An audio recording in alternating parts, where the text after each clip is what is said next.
Thanks for tuning in, everybody, to Movie Geeks United. This is our 14th year doing this particular theme of show. It is the summer of 1997, and as usual, every year we are joined by our good buddy Aaron Ana Diaz. Hey, Aaron. Hello, everyone. Greetings. It's that once a year that the audience is able to hear your voice, and it's just a cherished moment for all. I'm like Elvis. Got to keep them wanting more.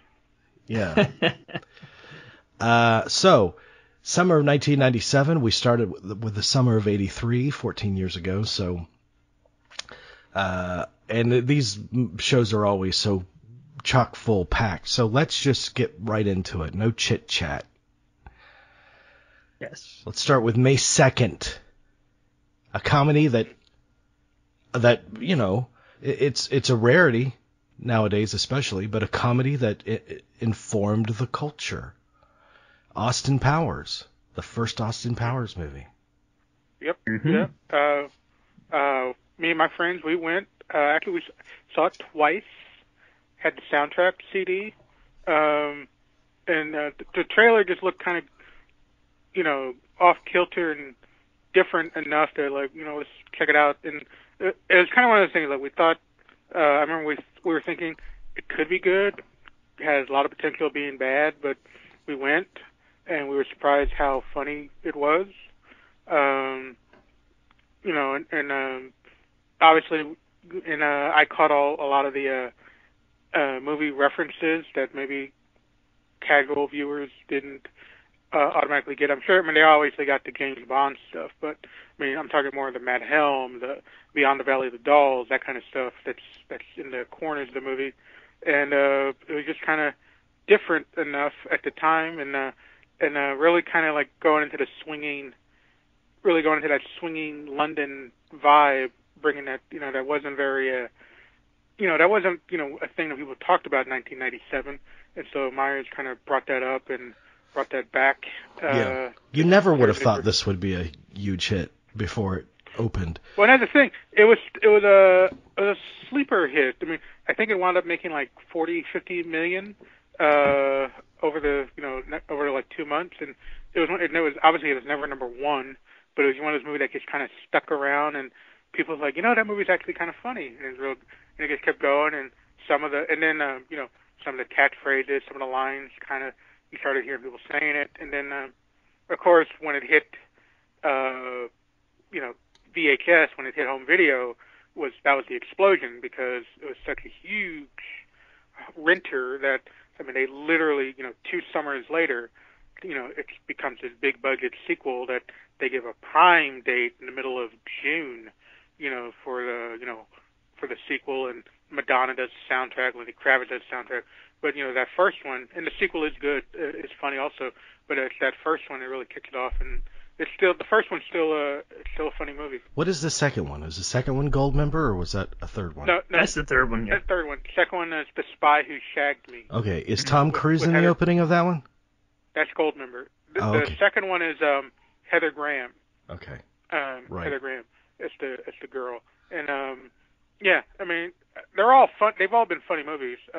But that first one is kind of the one where it's just kind of throwing everything at the wall, and a lot of it's really sticking. Yeah, and spoof movies aren't, they're mostly misses, spoof movies, that whole genre. Because they seem so disposable, and you get the joke after the first 5 minutes. There's nowhere to go. Right. And Dr. Evil, that became, that was an indelible character. And the sequels, when we get Mini-Me and Fat Bastard, and all that stuff, and so that first one, I hear they, Myers keeps threatening they might, do one more reboot or whatever. Don't know if that'll happen. Who knows? I'm sure if they do, they'll market it to where it's a big hit. Well, it's got to be one of the top 5 comedies of all time, box office wise. The third one, yeah.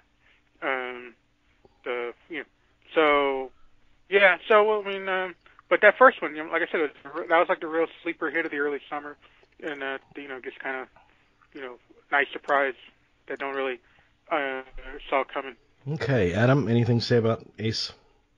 Well, I remember I saw Austin Powers when it came out and liked it. Generally Ace. liked I it. was thinking Ace Ventura. I'm sorry, Austin Powers. Yeah. Yeah, I was gonna say I don't remember. I remember it doing okay business, but I remember that really it caught on in the culture by repeat viewings on cable and video because this was in the infancy of DVD. I think DVDs hit the market about 4 or 5 that summer. August of '97 is when DVDs had their national rollout, which is hard to believe. No. And so this was one of the first DVD titles. Yeah, it did really well for New Line. Yes, I think it was it New did. Line. It very much, and so I think that's why it didn't really light up. I mean, it did okay, but it didn't really light up the sky in terms of box office it paved the way for the huge successes of the second and third one. I generally liked it, as I said when I saw it originally, but I don't think it quite holds up, nor do the other ones. You can kind of see how he will take a joke and just kind of beat it to death for the next 20 minutes. It's funny the first time, and then it's not so funny the 20th time or whatever. Having said that, there are some humorous moments that do hold up. I just think it's hit and miss, like a lot of his stuff, and don't hate it, don't love it, but it definitely earned its place in the culture, as you say. Yeah. So, Okay, our next movie, I think we can all get behind. I'm sorry, I haven't had dinner yet, so I'm eating sushi. Are there usually carrots in sushi? When I get it, it usually has them, but okay. So this is normal, the shredded carrot thing. Yeah, I was like, were they missing an ingredient and they just replaced it with shredded carrots? All right. Breakdown, another great surprise sleeper. That I do remember watching that at an advanced screening and being shocked at just how efficient and effective it was. And it was a great feeling of elation walking out of that, like you've discovered something. Mm-hmm. Yeah. So Jonathan Mostow coming out of nowhere and a really lean, efficient piece of action filmmaking. I mean, obviously it's a 90s update on Spielberg's Duel, in a way, Duel and Vanishing and all those, but it's done real well. I will say, and I like that movie a lot. I will say the first half is probably better than the second half, where it's all about the paranoia and no one will believe Kurt Russell, and he's kind of being driven mad. That last act, which is still good, but basically when he finds out the motive and that it's just or kidnapping and money and all that, and it's not kind of the mystery of it kind of drains out of it a little. It kind of becomes just a little bit routine. But J.T. Walsh, I mean, actually one of his great villain roles, that Red Rock West, and he's just evil throughout that whole movie. It's just great. Kurt Russell's good, and I like it. Yeah, I guess like some of the I love the scene where he goes into the bank trying to get money, and he's trying to talk to the one of the bank employees, and he's telling him they got surveillance, they're watching us, and the bank teller just doesn't know what he's talking about. He comes off like some paranoid, and that at the time it kind of played into the at the time X-Files was the rage, and we were really getting into like paranoid thrillers, and that was really kind of seeping in, and so Breakdown was kind of playing off of that at the time. And so, and so Mostow, he really keeps it lean, like I was saying, like 3-4 characters throughout the whole movie. And then from this, he gets U-571, which is a great audio experience, great sound action movie. And then he gets Terminator 3, Rise of the Machine, which the problems with that are kind of casting. But some of the action scenes in Rise of the Machine are really, really good, that he handles really, really well.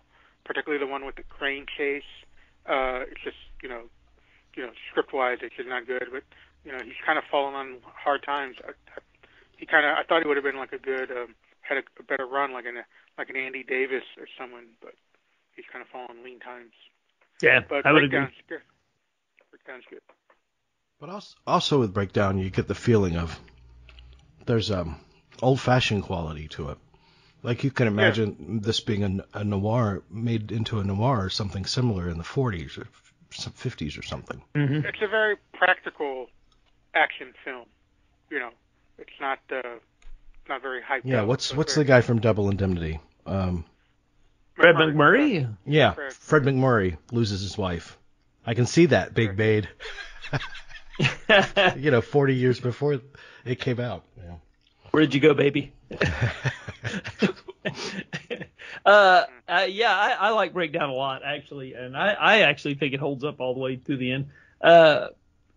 I will say this about it. It's very reminiscent of a 1973 television film called Dying Room Only with Cloris Leachman and Dabney Coleman. And it's a very similar setup. Now the resolution is different, but there's a lot of similarities to that television film penned by Richard Matheson. I will throw that in there for whatever it's worth. I remember Breakdown, the one. I remember Ebert had a very unique criticism. He thought the movie was a little cruel. Usually action movies, they usually give you an excuse for the good guy to kill the bad guy. Like maybe he's going to shoot you or something, so you're justified in shooting him. And he objected to Breakdown because literally J.T. Walsh is helpless. He's alive, but he's helpless, and they just kind of, decide to, let's just kill him. They don't do anything. And it's not like J.T. Walsh was going to, grab his gun and, maybe get one last shot off, and that would justify killing him. No, they actually just decide to kill him flat out. And I remember Ebert objecting to that kind of cold-bloodedness of the ending. But I remember the audience really didn't care when I saw it. They cared. Yeah, the audience loves cold-blooded. Yeah. I just love it makes me also love Ruthless People because I just like the idea of a loved one being kidnapped and telling them, "Go ahead, keep her." Yeah. I think that's good premise. That's brilliant. Good premise. All right, so are there any other movies on this day that you guys want to talk about? Here are the titles: Broken English, Commandments, Irma Vep. Is that they've remade that into a series, haven't they? Right. Truth or Consequences, New Mexico. I will talk about Truth or Consequences real quick. I find that is a guilty pleasure for me. It is clearly a movie that is in the backwash fallout of Tarantino. But it has a really good cast. It's Kiefer Sutherland's only directorial effort to date. And it has Kiefer Sutherland, has Vincent Gallo, has Kim Dickens, Kevin Pollak, Martin Sheen, Rod Steiger, John C. McGinley, Michael T. Williamson. So all-star kind of, macho cast. Kiefer Sutherland's really good as the bad guy, and it's done in the style of a '70s kidnap road movie.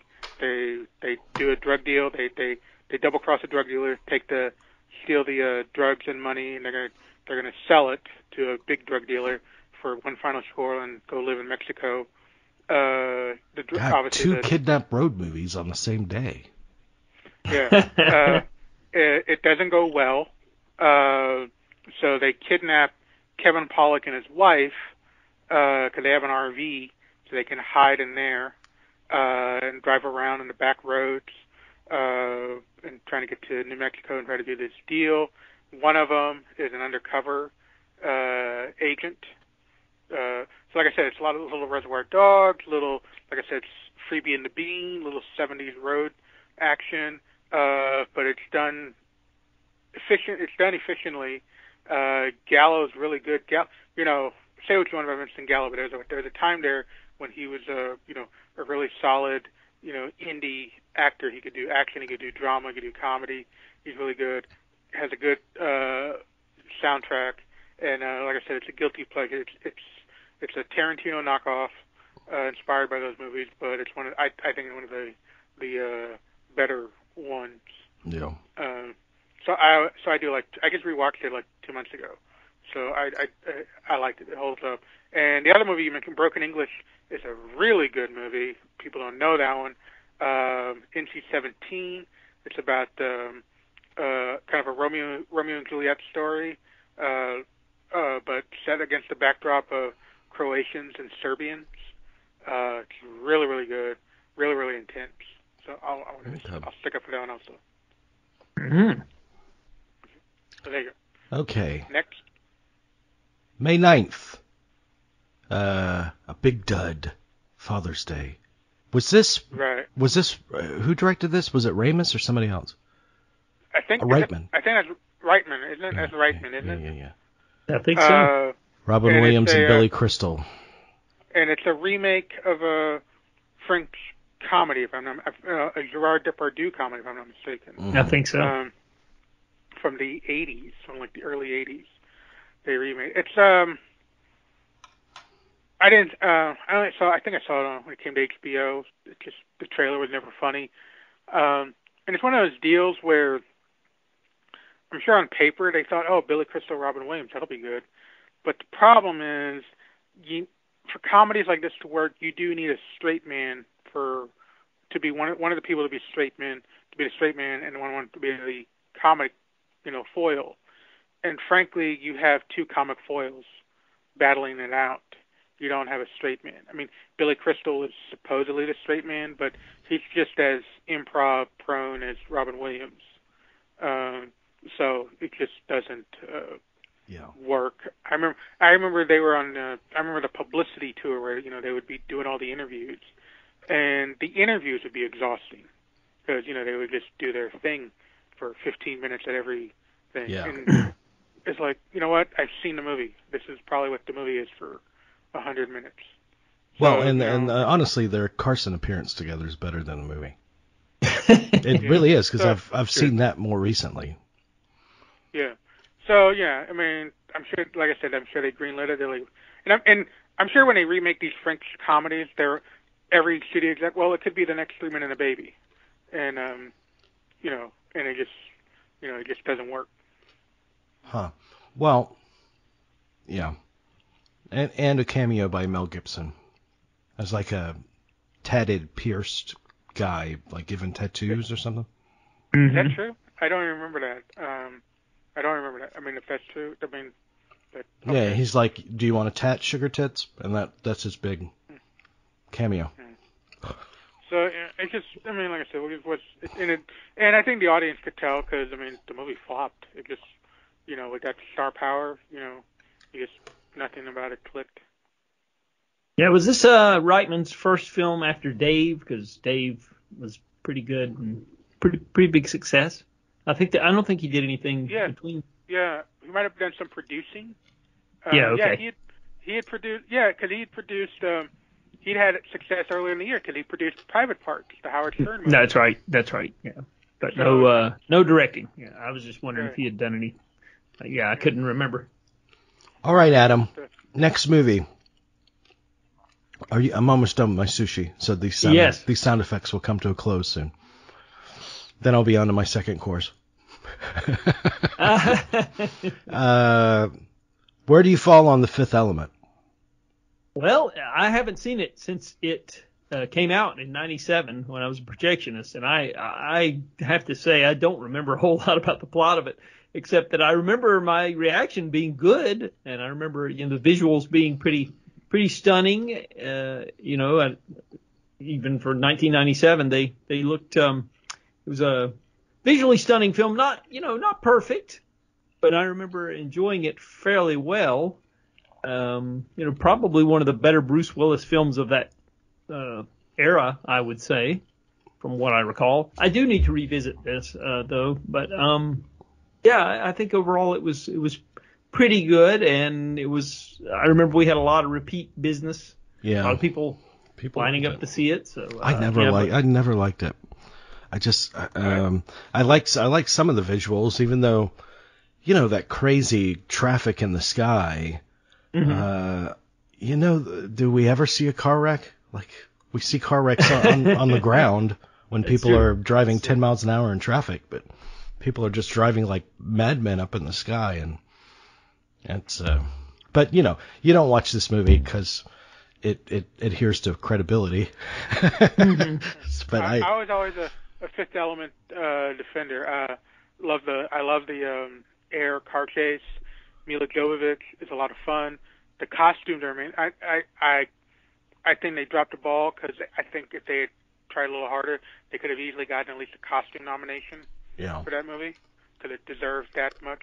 Yeah, it did. And maybe for the visual effects. Like all Luc Besson movies, except for La Femme Nikita, but every single one of them except for that one, he has way too much story in his movies. He has too much story, too much plot. And so whenever I go to a Luc Besson movie, I know that he's going to have too much plot. And so there's like probably 1.5 stories in Fifth Element and needs to be. But then he has something in there that's so original that you kind of just like, after a while you just kind of forget the plot threads. And so you're just looking at, kind of like just the set pieces and some of the main character thrust. So Bruce, and basically, all you're doing is caring about is Bruce Willis and Mila Jovovich and trying to survive. And Gary Oldman, outlandish. I like Gary Oldman more here than I do in his later movie this summer that was a bigger hit. I think he's better here than in that one that we'll talk about later. And this was kind of the big Chris Tucker moment. He'd done Money Talks the previous summer, and so he was on people's radar. Then he comes out and he kind of steals the movie here. I mean, he's kind of a love it or hate it character. I love it. He's clearly channeling Prince to some degree, and he's having a lot of fun doing it. And so between this and then like Jackie Brown later in the year, it was kind of like Chris Tucker's coming I guess out. that's a way of saying it, because I do remember the only thing that interested me were the visuals, but that wasn't invested in the story at all. Unlike U571, which you say as a movie is a great audio experience. Well, no, and I actually think U571 is a terrific action movie. I think it's a terrific action movie. I think it's criminally underrated. Yeah. Okay. Nowhere, Twin Town, Underworld, Sprung, Carla's Song. Anything in there we want to talk about? I'll take Carla's Song. That's a really good movie.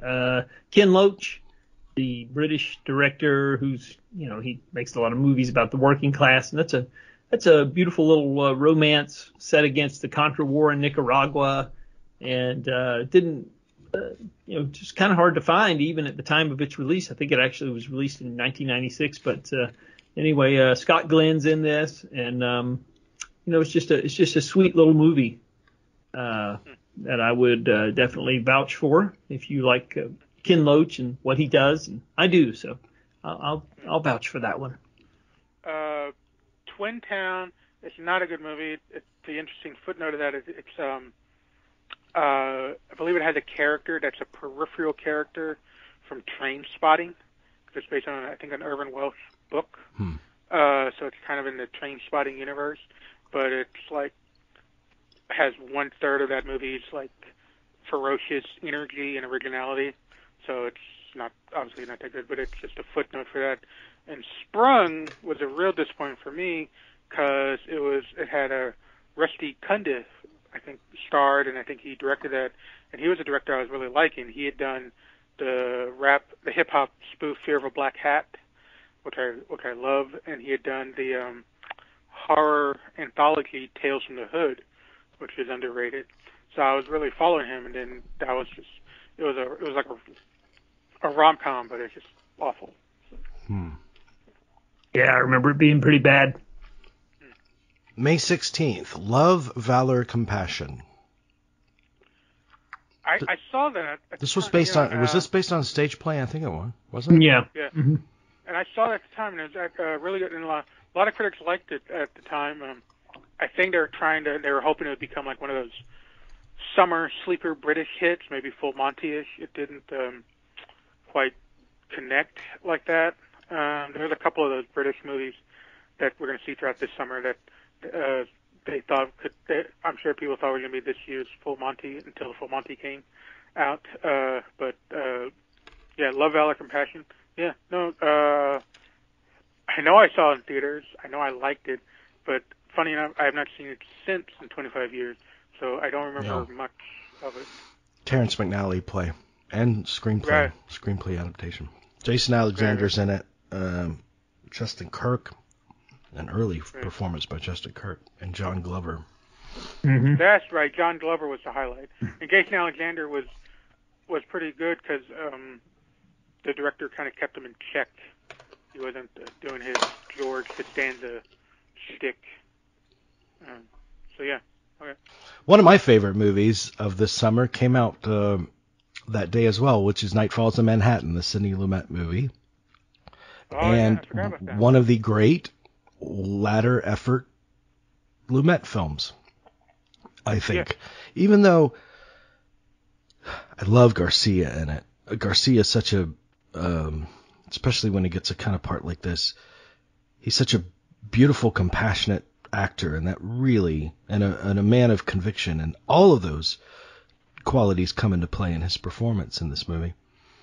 And then you have James Gandolfini, and you have early Gandolfini, but he popped up in he worked with Lumet multiple times.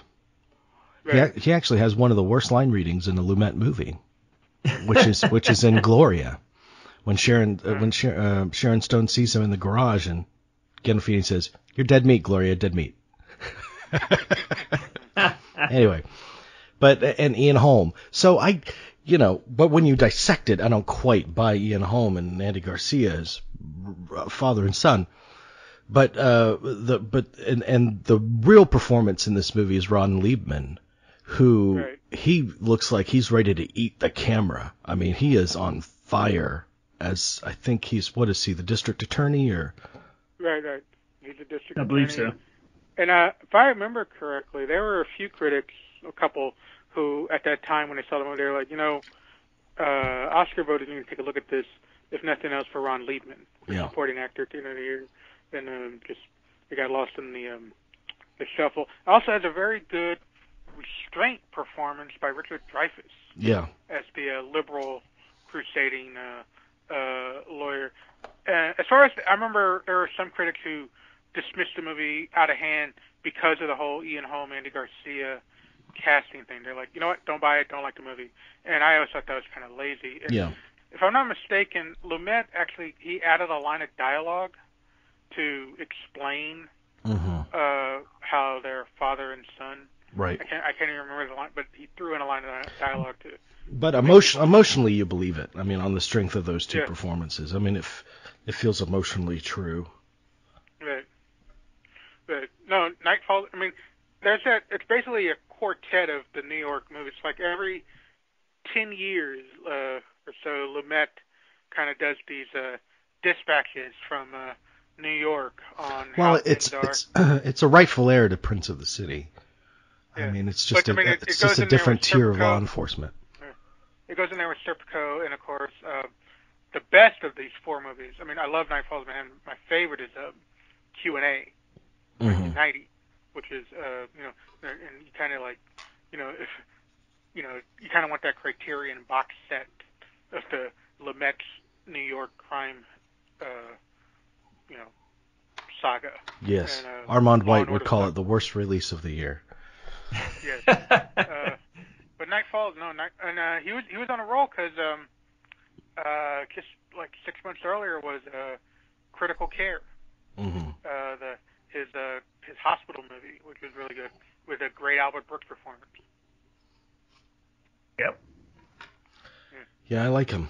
I mean, obviously I like him. He's one of our great American filmmakers. But Night Falls in Manhattan, if you haven't seen it, it's worth checking out. It's a great, intelligent adult movie. Yeah. Second Jungle Book or The Van? The Van was good. The Van, that was part of that Roddy Doyle trilogy.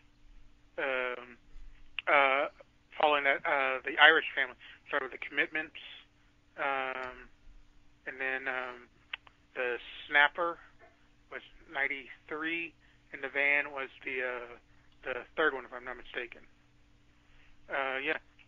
Van's good, and done by three different, I believe, Irish-British directors. think Alan Parker did one. Stephen Frears did another one. I forget who did the van. But yeah, no, Van's a lot of fun. Okay. Adam, do you have anything to say about anything we've...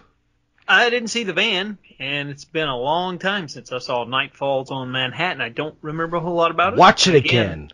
I need to. I just made a note. So yeah, should have done a little prep work for this because I didn't realize there were a few of these. I never do any prep work for these summer shows. I like to get in the dark. I'm wondering what they were thinking by releasing that. I mean, were they thinking counter programming or adult counter programming? Yeah, several of these as we go through were like, man, it seemed like they had a different conception of summer, but I'm sure they're all looking for that sleeper hit that goes against the grain, Oh yeah. And they're like, Night Falls in Manhattan, we got to get a 6-day jump on The Lost World, which is our next movie. Jurassic Park 2, The Lost World. Yes. I saw it twice in theaters. I am a defender of this. With a couple of qualifiers, clearly it's not as good as the first one. It is a sequel. Spielberg did this sequel because he didn't like what happened to Jaws when he didn't have any quality control over those movies. So he was going to do the sequel, and he produced a third one, and he's produced all these. I think everyone would agree that compared to all the Jurassic World movies, Lost World is infinitely more competently made summer blockbuster. Is it on the level of the first one? Is it on the level of something like Jaws or Temple of Doom? No. But you kind of have to grade the movie for what it is. And as a sequel to Jurassic World, it's very good. There are some action set pieces that are, Spielberg, shoots the works on them. And there's some big laughs involving the dinosaur. There's a great bit where two dinosaurs grab a guy and they kind of split him apart like a piece of taffy. That's just a great visual gag that Spielberg could do so well. And there's a lot of stuff Pete Postlethwaite's good as this dinosaur hunter. I remember, for me and my friend, we were kind of intrigued because we'd all been super fans of Swingers. And so now Vince Vaughn, who is a rising star, this was going to be his first big studio movie. We're all seeing, can he deliver? Can he do a decent role? And he didn't, embarrass himself. He's good. And they were smart. Jeff Goldblum's easily the best character from the Jurassic Park movie, so they focused on him. And a little progressive at the time. They give him an African-American daughter, and they don't mention anything about it. Right. So, all that. And that sequence involving the trailer hanging over the cliff and some of that sequence, that is just a terrific action set piece. Well, nobody directs action like Steven Spielberg. Nobody directs movement like Steven Spielberg. Yeah. That's why I was so excited that he was finally doing a musical. But this is really post Schindler Spielberg, and there is a difference. So it really does feel like to me that he's going backwards. And literally, when you do a sequel, you're going back to the well. Mm-hmm. And once you've he already climbed the mountain in family films. And once you're on a different track, it does feel like going backwards. I've not been a big fan of most of his output since that's post Schindler. I have to admit, there's a lot of misses there. And this one I liked when I saw it initially. I don't know if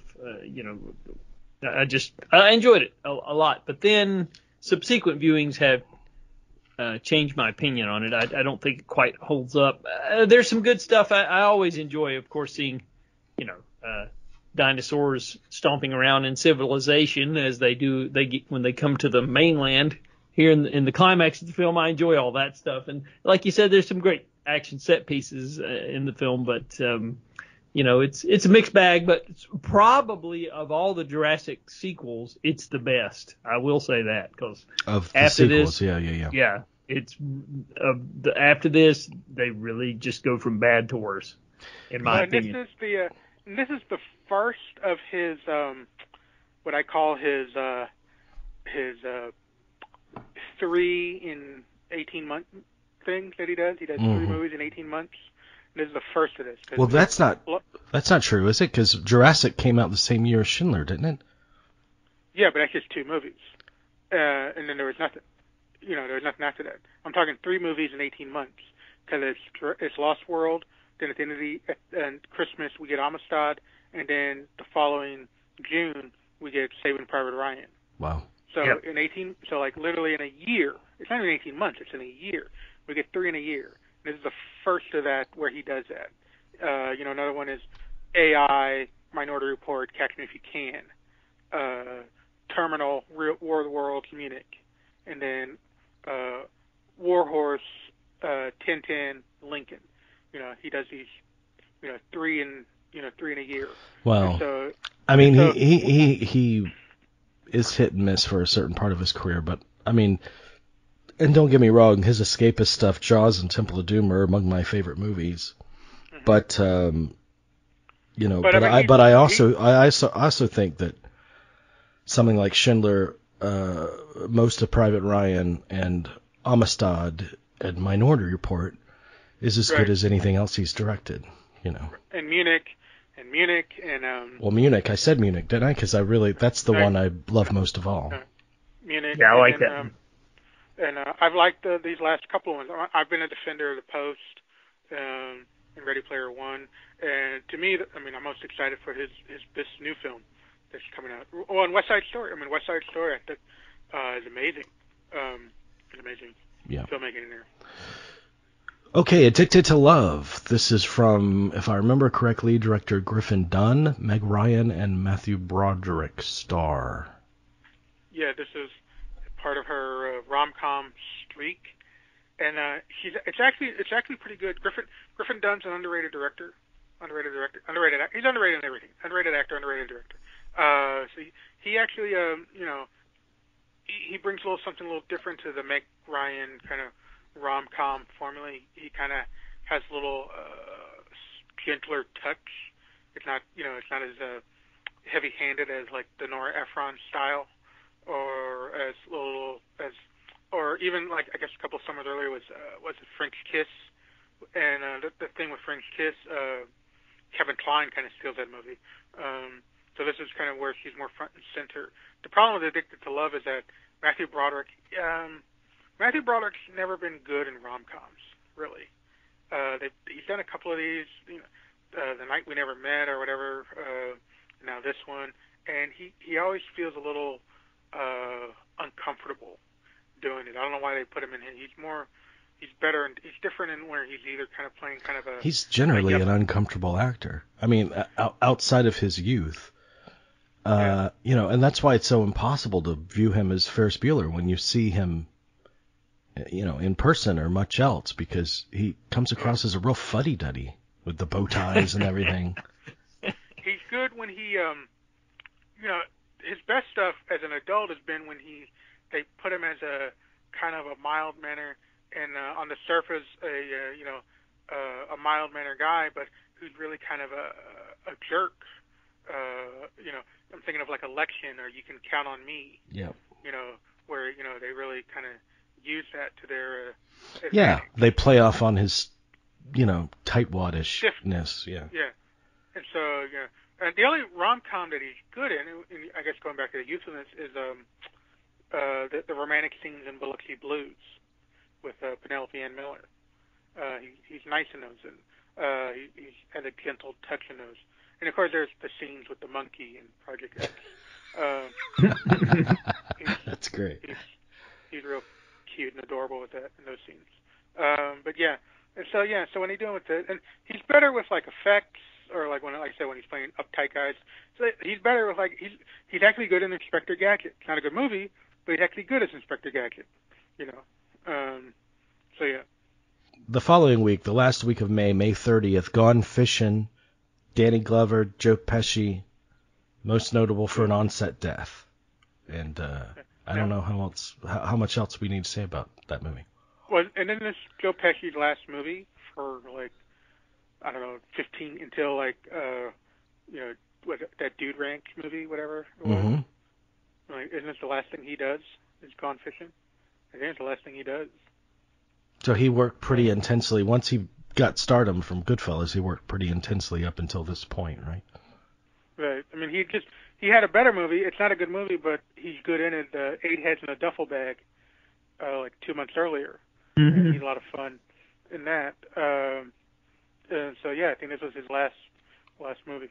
So, yeah. Rough Magic, Till There Was You, which is that an Eric Stoltz romance or something? What's the one with Eric Stoltz and Annabella Sciorra? Is that the one? Could be. Till There Was I thought You. it was Mr. Jealousy. Oh, could be. Hang on. Till There Was You. I didn't see that one. That might be Gene Triplehorn. Something tells me this is another. Okay, it's Lakeshore Entertainment, starring. Oof. Oh man, I was way off. Starring. Oh God, they're in order of appearance. I can tell not Dylan McDermott. Who's the other guy? Dermot Mulroney. All right, it's Dylan McDermott and Gene Triplehorn and Sarah Jessica Parker. Yes, I mean, do we need to say anything more about it? Okay. I don't think so. I don't know. Romantic comedies were so disposable back then. Trial and Error. Is that Jeff Daniels? Yeah, and Ken Elfman. Okay. Yeah. Actually, one of those kind of shockingly, surprisingly good, like, courtroom comedy, romantic Well, it's comedy. Jonathan Lynn who scored big with, Yeah. and Whole Nine Yards and stuff, right? Mm-hmm. Right, and Nuns on the Run. Who can forget Nuns on the Run? And Distinguished Gentlemen. Yeah, I mean, it was, once again, they thought maybe a little kind of programming. Kind of, when I saw it, I remember thinking, this has more of a early fall, mid-spring vibe. But, Jenna Elfman was in the middle of Dharma and Greg, so clearly they were trying to, like, okay, well, we got a rom-com for her, courtroom rom-com. And Jeff Daniels, Jeff Daniels is one of those actors, you can plug him into anything. And he's Was Jenna Elfman in this? I don't think she was. I think it was Charlize Theron. No, Charlize hadn't, is it? Yeah. Sure. Is Charlize as the other woman? Yeah. And Michael Richards. And Rip Torn. Right. Yeah. Well, Michael Richards. Well, that's why I was doomed. But Jeff Daniels is one of those guys. You put him in Michael anything, Richards actually got top billing. His name appears first on the poster, and then Jeff Daniels. Well, he gives you Jeff Daniels is always going to give you a pro performance. He's always going to deliver the goods, and no, it's good. I guess this was the month of the Seinfeld cast with Jason Alexander in Love, Valor, and Compassion, and Trial and Error with Michael Richards. You gotta cash in. Wasn't 97 Devil's Advocate year? Yes. So okay, so Charlize was breaking that year. Well, she had just because she's the best thing in 2 Days in the Valley. Mm-hmm. So everyone was like, oh, who's that? And so. But she's in Trial and Error. They can't all be hits. The career is Trial and Error. Yep. June 6th. Wow. Bliss. What is the actor's name? Craig something, right? Craig Sheffer. I like Bliss. Nightbreed. Okay. Yeah, and River Runs Through It. And the program. I didn't see Bliss. I can't comment on that one. I haven't seen Bliss in so long. Very smart film. Very good. Very smart film. It's an erotic movie, right? Yeah, but Terrence Stamp. They're a young couple, but they're having intimacy issues, so they go to him, and he's kind of a specialist. And I'm sure if you read the tagline, you read the synopsis, you think it's kind of this softcore movie, but it's actually very intelligent and very smart about the subject matter. And so Salman Rushdie was not Salman Rushdie. Zalman King wasn't anywhere near this movie, were they? No. Okay, no. was he? Okay. No, it's actually very, very Salman well Rushdie. done. Wow. Jesus, my mind's not working today. Oh my goodness. And the girl in the movie, she was obviously from Twin Peaks. Yeah. Machen Amick or No. Cheryl Lee. Oh, Sherilyn? Finn. Yeah. Finn, I believe. I didn't know that was Sherilyn Finn. I thought that was... Oh, no, it's Cheryl Lee from Twin Peaks, yeah. Laura Palmer. Cheryl Lee. Laura Palmer, yeah. Yeah, and she's really good. I mean, obviously she's a great actress. It's a shame she didn't get more opportunity because she's a great actress. She's great in this. I mean, obviously she's very sexy in this. But, I mean, it's a terrific performance by her. So, yeah. Buddy. Hey, Buddy. Rene Russo and a gorilla in the 1920s. Now, supposedly this is based on a true story. I have no idea what part is based on a true story, but that's what it would say at the top, based on a true story. A 1920s socialite who tries to raise a gorilla as part of her family. Right, and so they play it straight, and which is just, deadly with this material because, okay, yes, there's a true story, but clearly 70 years later, we can see that this woman was mentally disturbed, and they never acknowledge that, so they play it straight, and so we in the audience, we cannot get beyond the fact that a woman is raising a gorilla in her apartment, and no one is saying anything. And so it's just a weird... I remember a couple of critics brought up the Cassavetes movie, Love Streams, where there's that scene where Gena Rowlands rolls up to the house and has bought out the pet store. It has that kind of craziness to it. There's this whole thing. I mean, I guess it goes on now, but there was this whole thing in the '90s where actors or actresses, they would do these family movies because they had kids. Right. So they wanted to do a movie for their kid. A classic example is Sissy Spacek doing Trading Mom. And my guess is Rene Russo, like, well, I'll do this for my kids, and which is a noble thing. Got no problem with that, but I'm sure there are smart kids movies you can do, without doing this. Mm. Was this a directorial debut for Carolyn Thompson, who wrote Edward Scissorhands? I think it was, right? I don't remember. Like I said, the movie is so bad. I blocked it. All I know is they should have had Pauly Shore in there just to deliver that line. Hey, buddy. Well, moving along. Any movie during this era would have benefited from more Pauly Shore. We all know that. Also on that day, an incredibly popular movie, one of the summer's top, it's definitely top 10 grossers, Con Air. Speaking of ridiculous, but I think it's a movie that knows it's ridiculous. I think it's got a sense of humor about itself. It is. Yeah. Go ahead, Adam. I saw this opening weekend and had very little expectations because the trailers didn't do it really a lot of justice, and I thought, but it was a weekend, there's nothing else going on. Okay, let's check. I had a lot of fun with this movie, and I was my ex-wife and I at the time, we used to go to the movies about every weekend, and we saw it and really dug it. Really dug it. I laughed a lot, and that cast is incredible.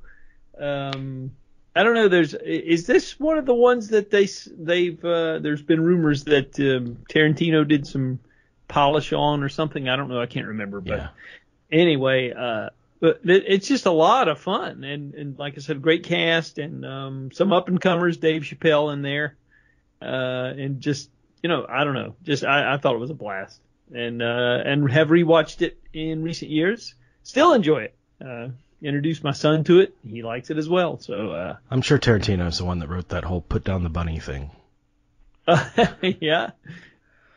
Well, and the screenplay is by Scott Rosenberg, who was a pretty good screenwriter at the time. Because he was people were taking notice that he had written the Things to Do in Denver When You're Dead script, which was a good, a fun, one of those scripts designed to like catch your attention.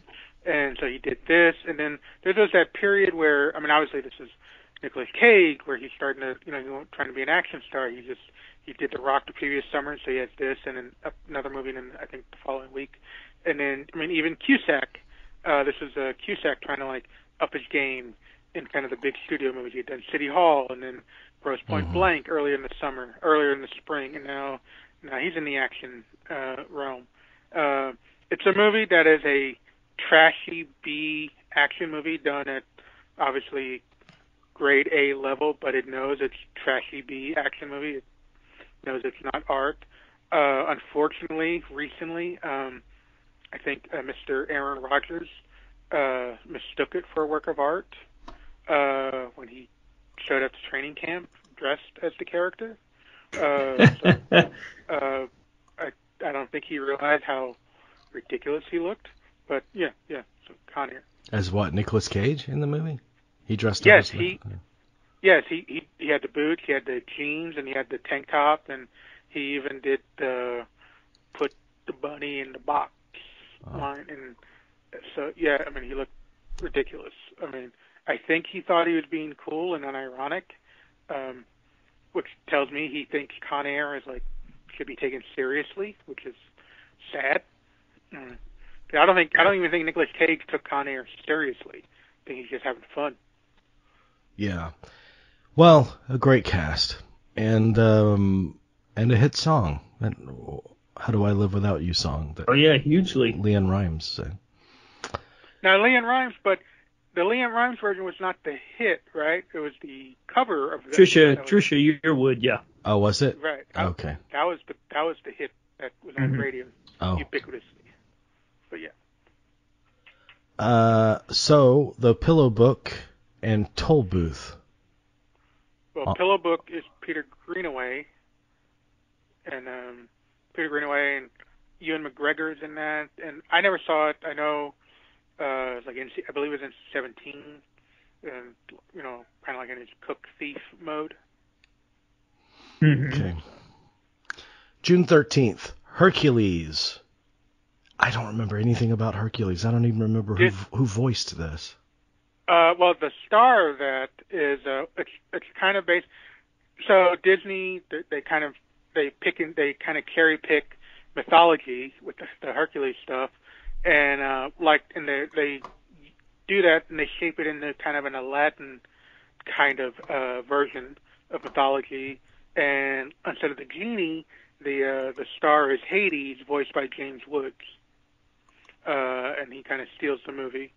And the what do you call it? The Greek chorus is done in the form of a black gospel choir, so it kind of gives a little more. The songs have a little more pep, a little more energy, and they I forget the guy. They went to a British animator. I forget the guy's name, Sklar or something or other like that.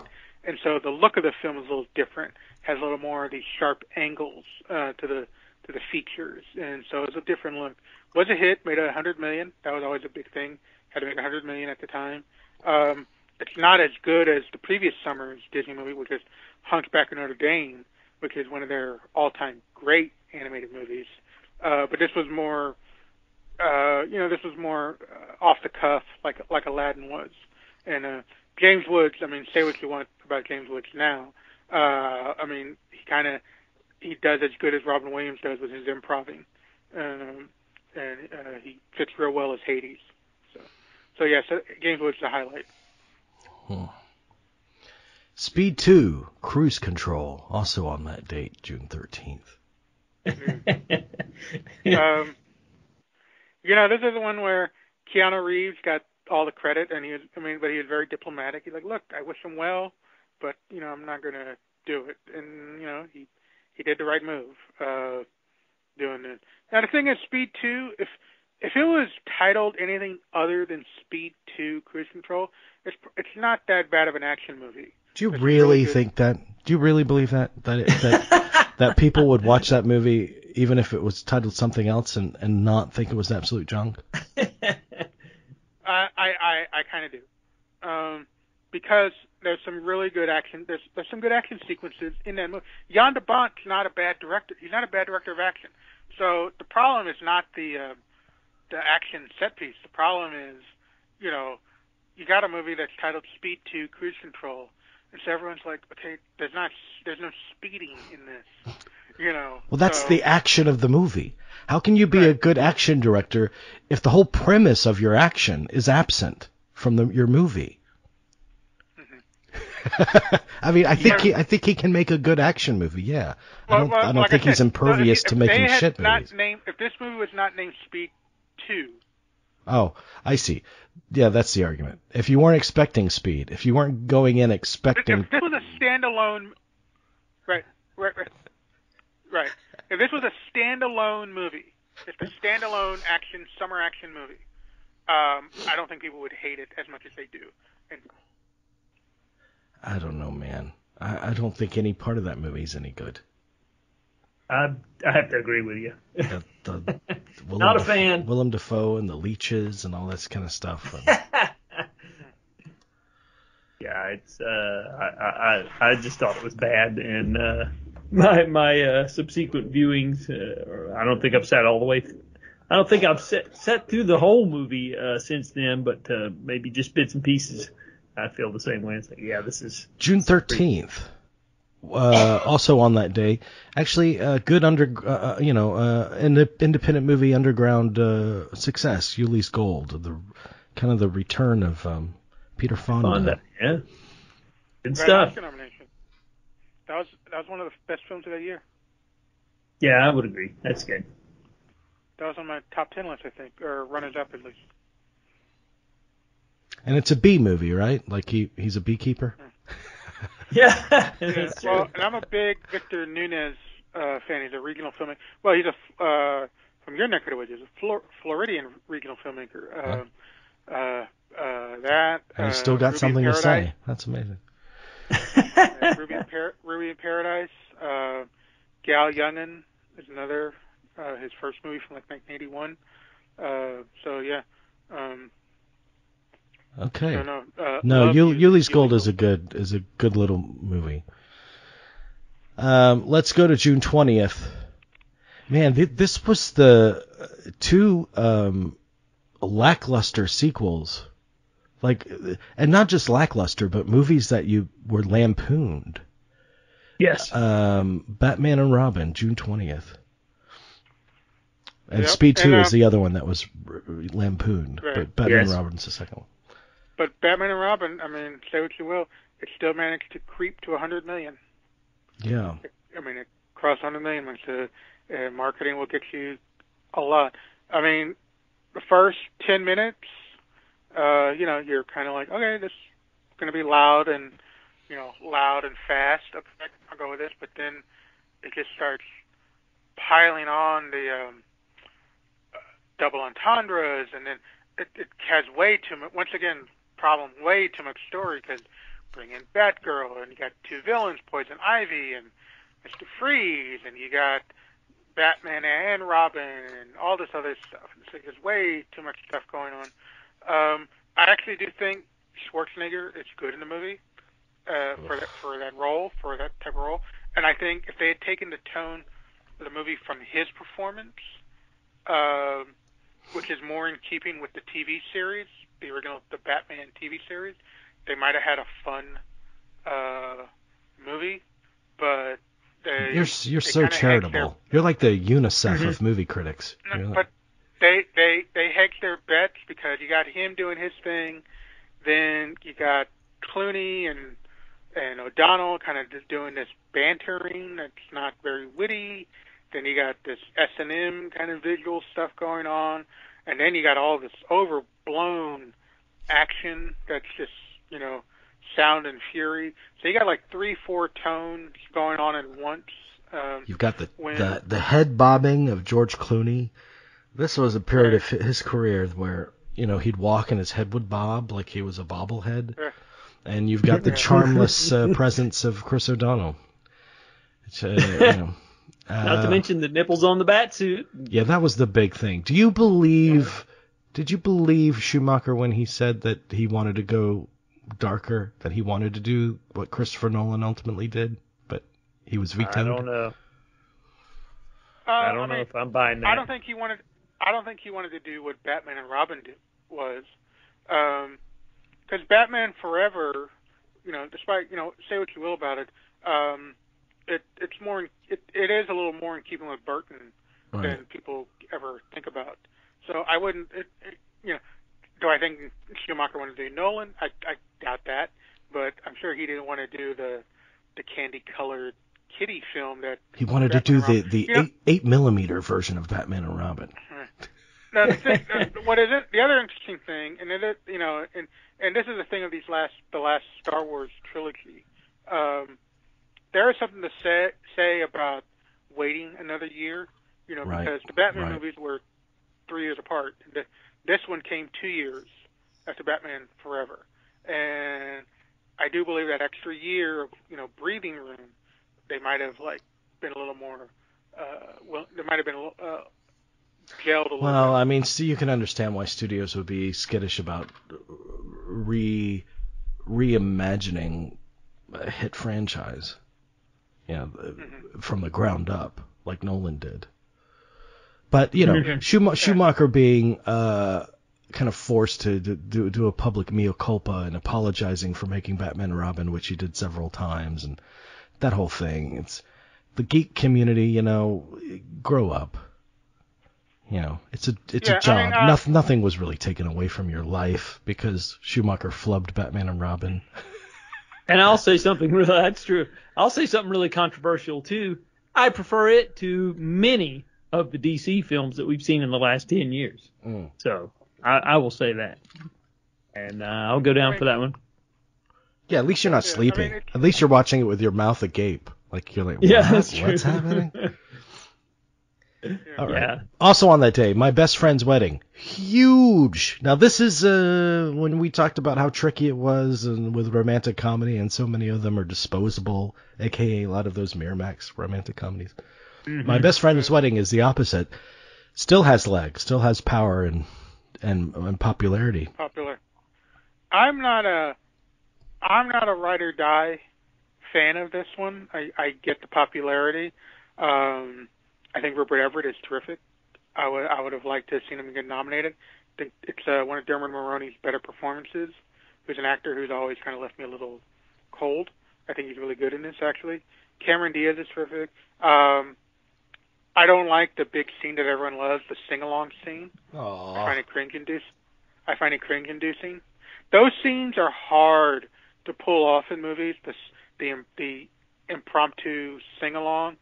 When they're done right, you just love them. I think it's done. I'm not saying I love my best friend's wedding. I think it's done perfectly in this, because the whole point of that scene is to reflect how true his love is for her and how that affects Julia Roberts seeing that, and that comes through glowingly in that scene.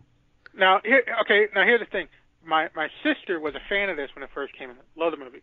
She recently rewatched it like a couple of years ago, and she couldn't get past 30 minutes.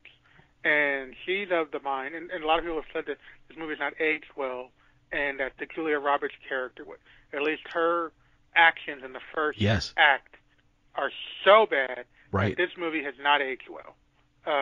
See, I think they knew she was borderline stalker when they made it. I think she was a very questionable character. Mm-hmm. So you're stuck on a desert island, and you get two movies from 1997, and it's Speed 2 or My Best Friend's Wedding. Which one's it going to be? Oh, it'll be My Best Friend's Wedding. As far as the rom-com canon goes, I'm at least of this era, I'm more of a Harry Met Sally, Pretty Woman booster than than Best Friend's Wedding. Well, it's Harry Met Sally, yes. Even though, believe it or not, I've only seen that once, the day it opened. And what was the other one? Pretty Woman. Yeah, by degrees, Pretty Woman's a better movie, I think.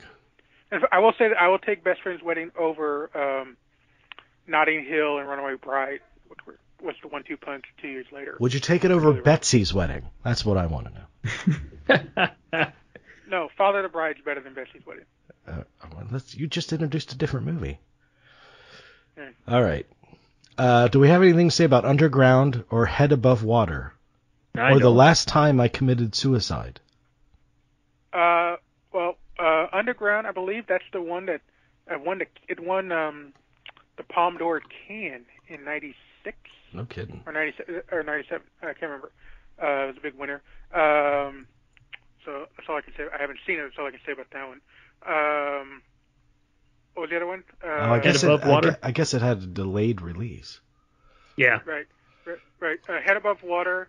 I believe that was is that Harvey Keitel? I believe that's Harvey Keitel. If I'm not mistaken. And then The Last Time I Committed Suicide. Interesting movie. It's kind of one of those little forgotten indies.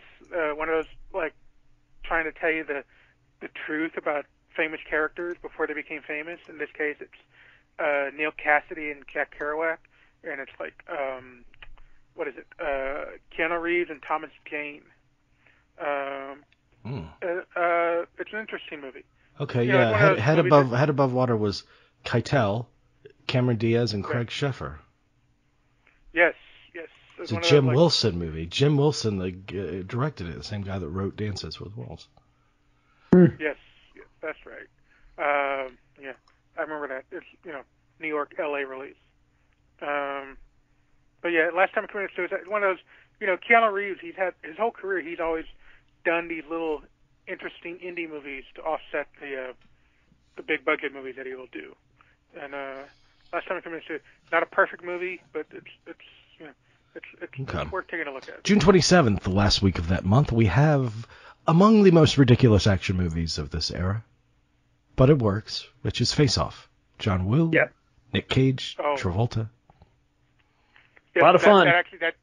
That made my top 10 that year. It's a sci-fi action movie. Who does a better job of capturing the other actor in their performance? Travolta. I mean, he has more to work with. Travolta doing Nick Cage, because he has more to work with. But Cage is actually good tampering down and playing it straight, as it were, when he's Travolta, and not, See, I think Cage has the only moment in that movie, and it's before Travolta and all of his henchmen, they break into Cage's lair, and he's talking to Gina Gershon, and she's coming on to him, and he's trying to reason with her. There was a moment in Cage's performance where his behaviorisms were exactly like Travolta, and I never felt that in the opposite in Travolta's performance. Like I said, this to me, this epitomized the best, or that peak of the John Woo aesthetic. The slow motion, the two guns, the doves, all that stuff that were the hallmark of John Woo stuff that, just made it different. Because action movies were kind of a dime a dozen at that point. You know why he puts doves in there, right? To hear him cry? In his movies? I think this is correct, because he's I think he said this because he's a Christian, and so he puts they're a symbol of Christianity, or I don't know what they are, but it has to do with his religious belief. Well, he's always believed that people are both good and bad, have good and bad sides, and this was like kind of the ultimate. What a newsflash! Well, this was the ultimate. Revelatory. So it's okay if you shoot someone 100 times, as long as you put a dove in there. That's your absolution. That's your. And Joan Allen's great. Gershon's great. Alexander Nobolo, a lot of fun as the brother. It's just over the top. That's the first post Lolita role for Dominic Swain, right? As Travolta's daughter, Travolta's daughter. Lolita had not come out. So I was going to say that was later in the year, I believe. Oh, okay. No, it came out in '98. I think they had done. Oh, that's right. Yeah. But so yeah. Yeah, it was held up for about a year, I believe, or something. Right. July 1st. Big weekend. Used to always be the big weekend of the year, July 1st, 4th of July weekend. And couldn't get bigger than Men in Black. Actually, you really couldn't, because I'm looking at the worldwide gross of Men in Black compared to everything else, and it's double what a lot of these others are. Yeah. Mm-hmm. Now I went and the hype machine was all about Will Smith. He finished the TV show. Now he can become the movie star. This was his follow-up to Independence Day. But anyone who saw Men in Black, the real star, if you really enjoyed it, was Tommy Lee Jones with his deadpan comic performance. He just kind of steals that whole movie, Rip Torn, and it's all, once again, it's not the plot like Fifth Element. No one even knows the plot. It's all the stuff in the sides, all the Could you imagine? Could you imagine? Because it reminded me of what you said about Father's Day. It's like, could you imagine Tommy Lee Jones acting across from Robin Williams? But there is an example of that in the Batman thing. I was getting ready to say across from Jim Carrey. Yeah, and Jim Carrey loves to tell his story. It's a great story of like before the movie even started, he ran into Tommy Lee Jones in a restaurant, and they were signed up to do the movie together. And Tommy Lee Jones just hated Jim Carrey. He gave him like this Godfather death blow hug, like he's hugging and kissing Fredo, and he says, "I cannot tolerate your buffoonery." And, and they absolutely did not get along, and it was all Tommy Lee Jones, this kind of craggy, just could not tolerate Jim Carrey. Mm. But he tolerated Will Smith. I guess he had a good time. He came back for how many more? 2 more? Yeah, 2 more. 3 more. Yeah, no, 2 more, yeah. He didn't do international. So, yeah. And actually, Men in Black 3 is actually really good. It's better than it has any right to be, yeah. Yeah, Men in Black 2 is not any good, but Men in Black 3 is really good. Josh Brolin having a ton of fun in that movie. But, yeah, Men in Black, a lot of fun. I mean, I think the critical line was it was the movie Mars Attacks wanted to be. Now, I happen to like Mars Attacks, but Men in Black, very good. The real kind of acting star in that is Vincent D'Onofrio. Right. But he does physical performance. Sugar water. Yeah. No, he's great. That's a great physical performance in that movie. Mm-hmm. Yeah. So also on that weekend, Out to Sea. Is this one of the better Matthew Lemon later efforts, or I can't.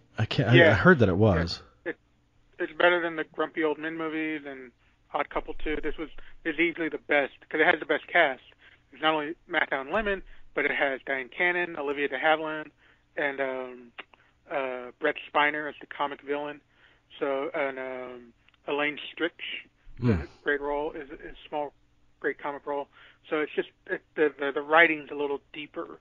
The comic writing a little deeper in the characters, and the casting's just a little more thoughtful. So yeah, Out to Sea is the best of that bunch. Okay. I guess I kind of took them for granted at that point because they seemed like they were putting out a movie every summer, and I remember thinking, how long is this going to go? But in retrospect, it's so great that they did. That they, I know. That's what I was going to say, because they'd both be dead in less than 5 years. Yeah, that they became really this dynamic blockbuster duo in a sea of dinosaurs and right. That's true. All this stuff. It's pretty great. And they were literal dinosaurs, and they were okay. Wild America was also on that day. Ugh. Okay. It's a Jonathan Taylor Thomas vehicle. Yeah, I remember the reviews were wretched. So okay, this one I watched again last week. It's one of the great documentaries. Spike Lee, 4 Little Girls, opened July 9th. Fantastic movie, yes. Yeah. Oh, my God. Powerful. Got an Oscar nomination for that. Should have won. As it should have. Well, the one that won was not a slouch. Long Walk Home. That's also a great documentary. So at least it didn't go to some second-rate documentary. So. There's so many moments of 4 Little Girls, though. There's the moment that I'll always remember, which is, when one of the girls left the home to go to church, and the mother said, your slip is showing or whatever, pull your dress down. And she was haunted her whole life because those were the last words she said to her daughter. Mm-hmm.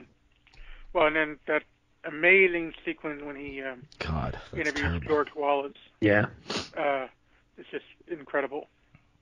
Yeah. So I just watched it again last week and cried, but that Wallace thing is pretty incredible.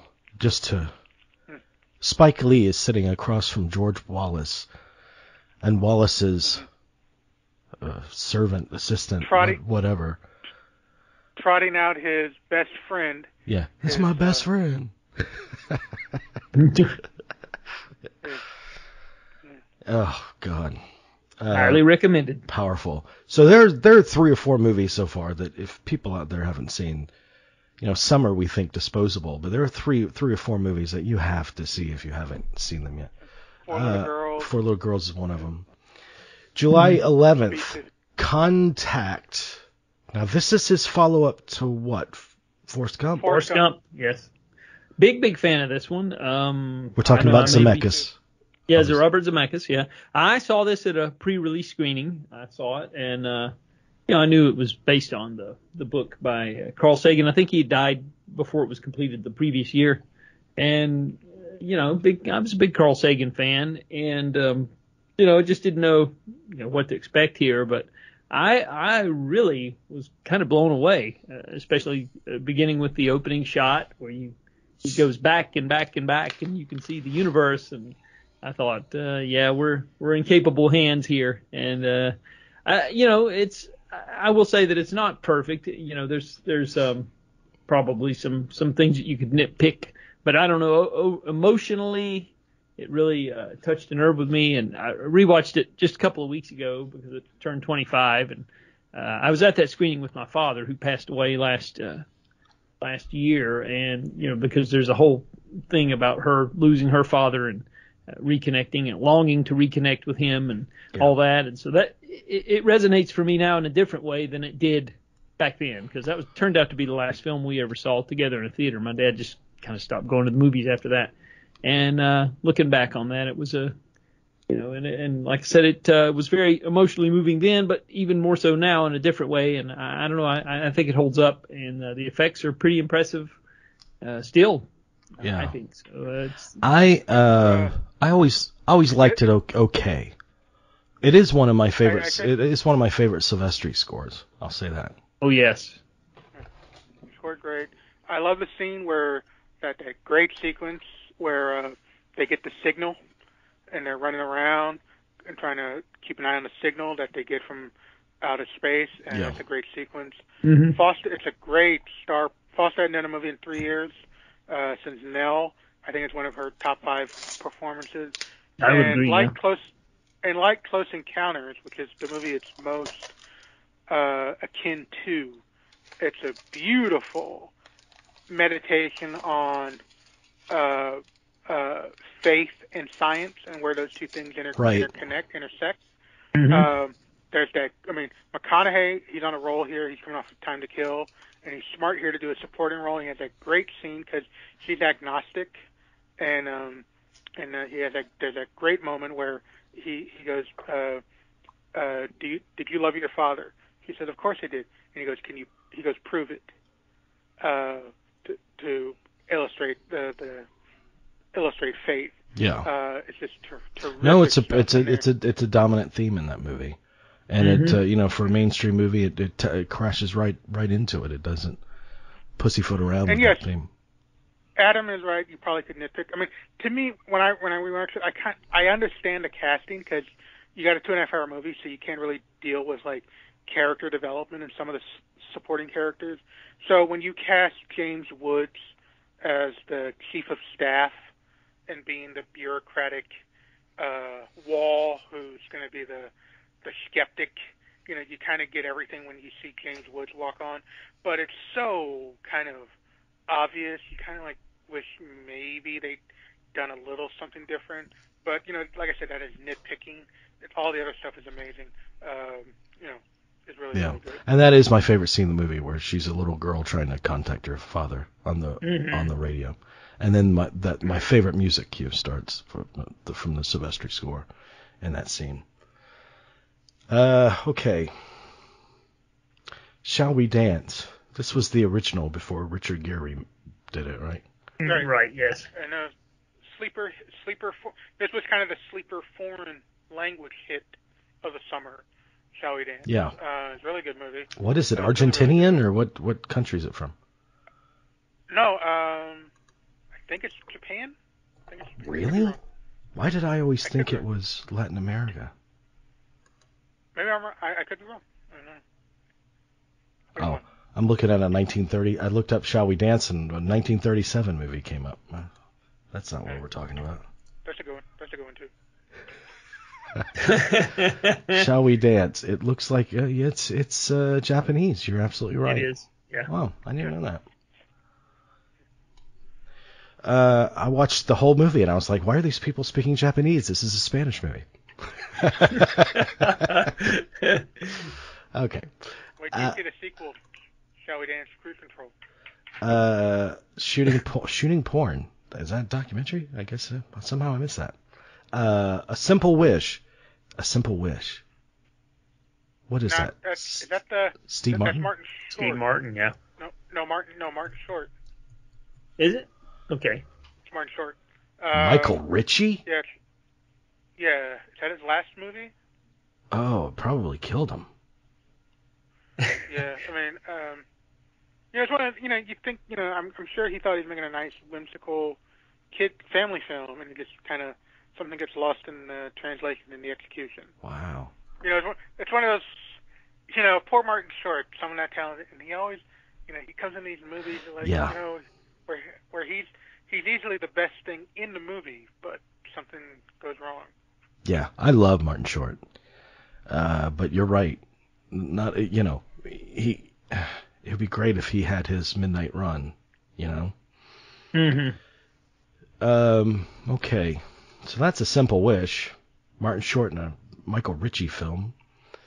George of the Jungle, July 16th. This is a surprise blockbuster hit. Made $100 million. I don't think anyone, Is this Brendan Fraser? In the summer. Yeah. Yeah, Okay. Brendan Fraser. He's on a roll. Anyone in the beginning of the summer said, hey, what do you think is going to be one of the big hits of the summer? No one was going to say, oh, well, George of the Jungle. But wound up making $100 million. It's very funny. It has a smart, funny script. One of the highlights, running gag, he has a pet elephant that thinks it's a dog. And despite how that sounds, you have to see it. And every time the elephant comes into frame, I remember it just got big laughs in the theater. And so it's just one of those movies that should not work. Should not work. There's no way it would work. Somehow they pulled it off, and it's just kind of one of those magic of movies. You don't know what you get till you put it together. Okay. I didn't see it. I skipped it. So. Yeah, I skipped that one too.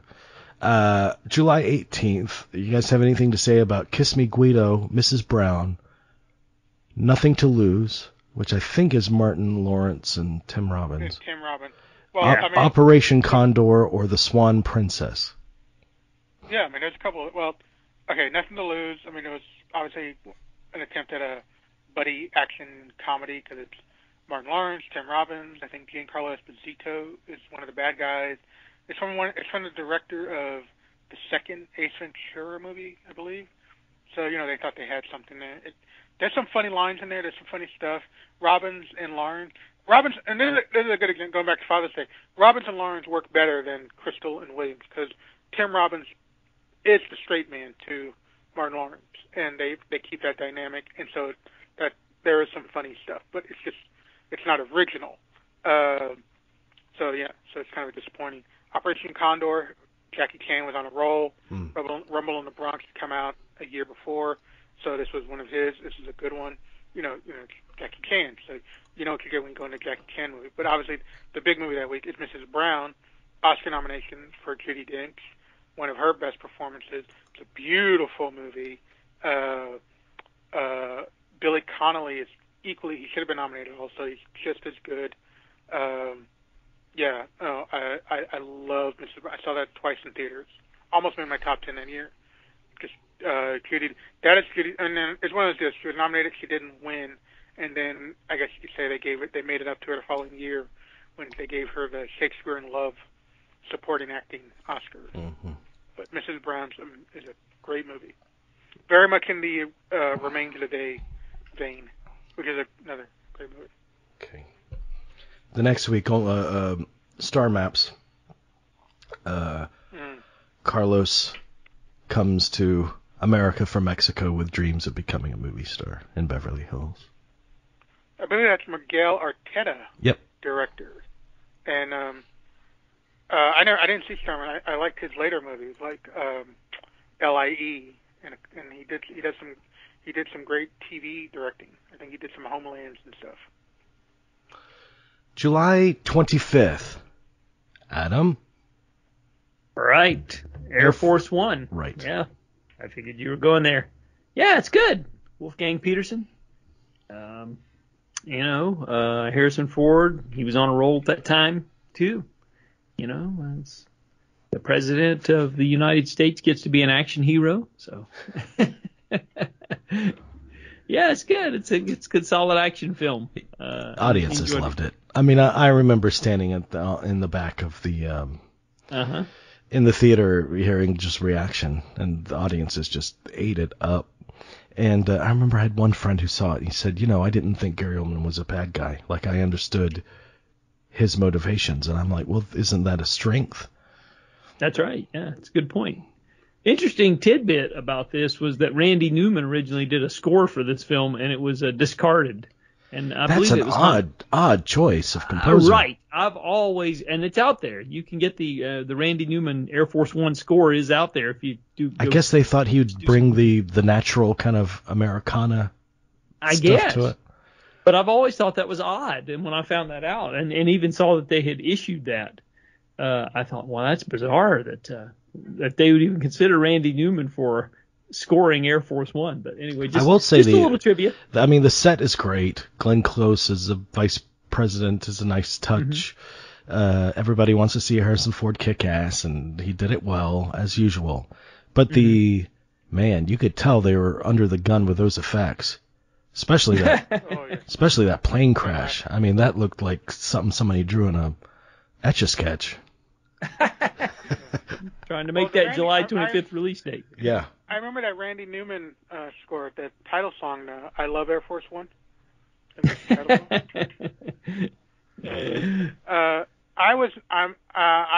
a break from the pack here. Not a fan of Air Force One. I remember when I saw it. I mean, I was hyped for it. I was a big Peterson fan at the time. Mm-hmm. The Line of Fire is one of the best action movies of the 90s. That is highly repeatable viewing. Great script for In the Line of Fire. I'm a big fan of Outbreak, also another repeatable movie. I really like that one. So I was really hyped for this, and I went in, and I kept waiting for it to kick into another gear, and it just never kicks into that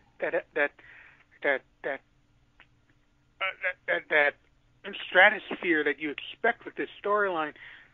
Harrison Ford, the casting, you're like, okay, that's great. Harrison Ford's the president, but he's so stolid, Jack Ryan-ish, and unlike you go back to The Line of Fire with Clint Eastwood. Clint Eastwood has some, someone who is like known for his taciturn, man of few words. He has humor, and like vulnerability. And so I was waiting for some of those colors. No, I mean, Harrison Ford is he plays it very earnestly, as though he's doing Shakespeare, because his performance when his family's endangered. I mean, he's fully invested. It's just it's not. Even with these movies, usually even the villain has a colorful kind of character to play, but there's very earnest, high stakes involved. And I mean, they take it so seriously. There's no you're humor. right. You're right. And like I said, Gary Oldman's more fun in Fifth Element. I do like. I mean, and so I like kind of the cheesiness moments when they do lean into that. Like they have that aerial combat, and so they're done with the dogfight. And the one guy, he goes, "Mr. President, let me look to see the damage." And he's like, "Mr. President, you're really hurt up here. If you don't mind, I'll stick by you, and until we figure it out." And he goes, "Mr. President, good job," and he salutes him. That's the cheese. It's like, okay, I want more of that cheesiness. Like, dude, do more of that. Do more of that. William H. Macy. They're fighting over the last backpack, and once again, Harrison Ford. Stolid, humorless president. He's like, we all go. And finally, William H. Macy's like, sir, you need to go now. Forget us. Like, okay, that's the stuff I like. but it's so. Yeah, I don't know enough about Wolfgang Peterson as a person to know whether or not that was his choice or not, but I could imagine Harrison Ford wanting to play it very seriously, because it's a difficult balancing act to raise the stakes and yet be, dismissive kind of comedy on the side. Right. Well, I don't want to give the wrong impression that I think it's a bona fide classic. I mean, I saw it once, and I had no desire to ever see it again, so that should tell you something, but I thought it was solid at the time. So. It was a movie that delivered what people wanted to see. Right. Mm-hmm. Alive and Kicking, Box of Moonlight, and Good Burger. You have a Good Burger story, but yeah, we told it last week. Yeah. Well, Box of Moonlight is noteworthy because I think that was the first time people took note of Sam Rockwell in Tom to Kill, and that was the first time. Tom to Kill had done a couple of really good indie movies, Johnny Suede and Living in Oblivion, which I really, really like, and then Box of Moonlight with John Turturro and Sam Rockwell. And Sam Rockwell, he's good in this, and I did take notice of him, but I must admit, it wasn't until 3 Billboards that he finally made another impression on him. Sam Rockwell's one of those actors who, yes, I see him in the credits, and yes, I see him in the movies, like, oh, great, Sam Rockwell, I know he's going to deliver, he'll be solid, but he rarely leaves a lasting impression on me as an actor. A lot of people really got him on The Green Mile, even though that wasn't the most appealing of characters. Right. And then, but then 3 Billboards, I think, really kind of brought out his multiple colors as an actor. Yeah. But yeah, and so this was another example of that, early example of that. July 30th, 187. Was this the Kevin Reynolds post Waterworld thing, or? That's the one. Samuel L. Jackson. Yeah. Sam Jackson's fine in it, but it's just so misguided as this cautionary tale about the war zones of inner city schools. And I knew, and I remember watching it and kind of trying not to laugh throughout the movie. And then we get the missing piece of the puzzle, and the movie ends, and we get a title card that says, "This movie was written by a teacher." And I was like, okay, that explains everything. Why it's so bad? Clearly this teacher just hated teaching black and Latino kids. He hated it, and this is his payback to all the black kids he had to tolerate.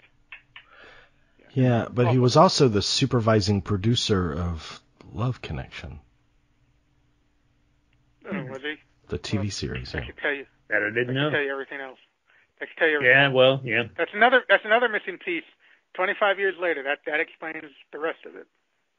I mean, this is a movie that climaxes where Sam Jackson, the teacher, trying to save the kids, they do a battle royale because they've seen the Deer Hunter Russian roulette scene.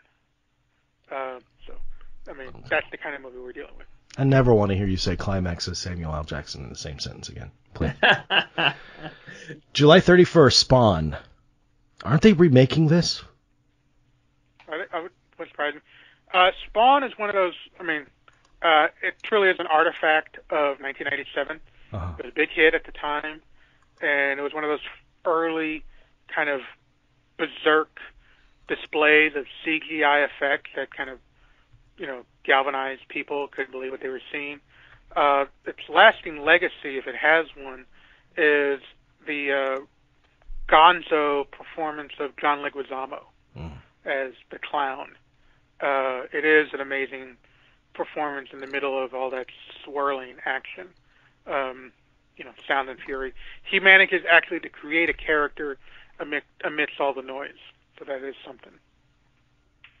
Yeah, they're remaking it with Jamie Foxx. Yeah, I thought they were. I didn't see. That'll be a definite improvement. Well, this is clearly a movie that was greenlit in the wake of the surprise hit of The Crow a couple of years earlier. But The Crow is an infinitely better movie. At least the first one is.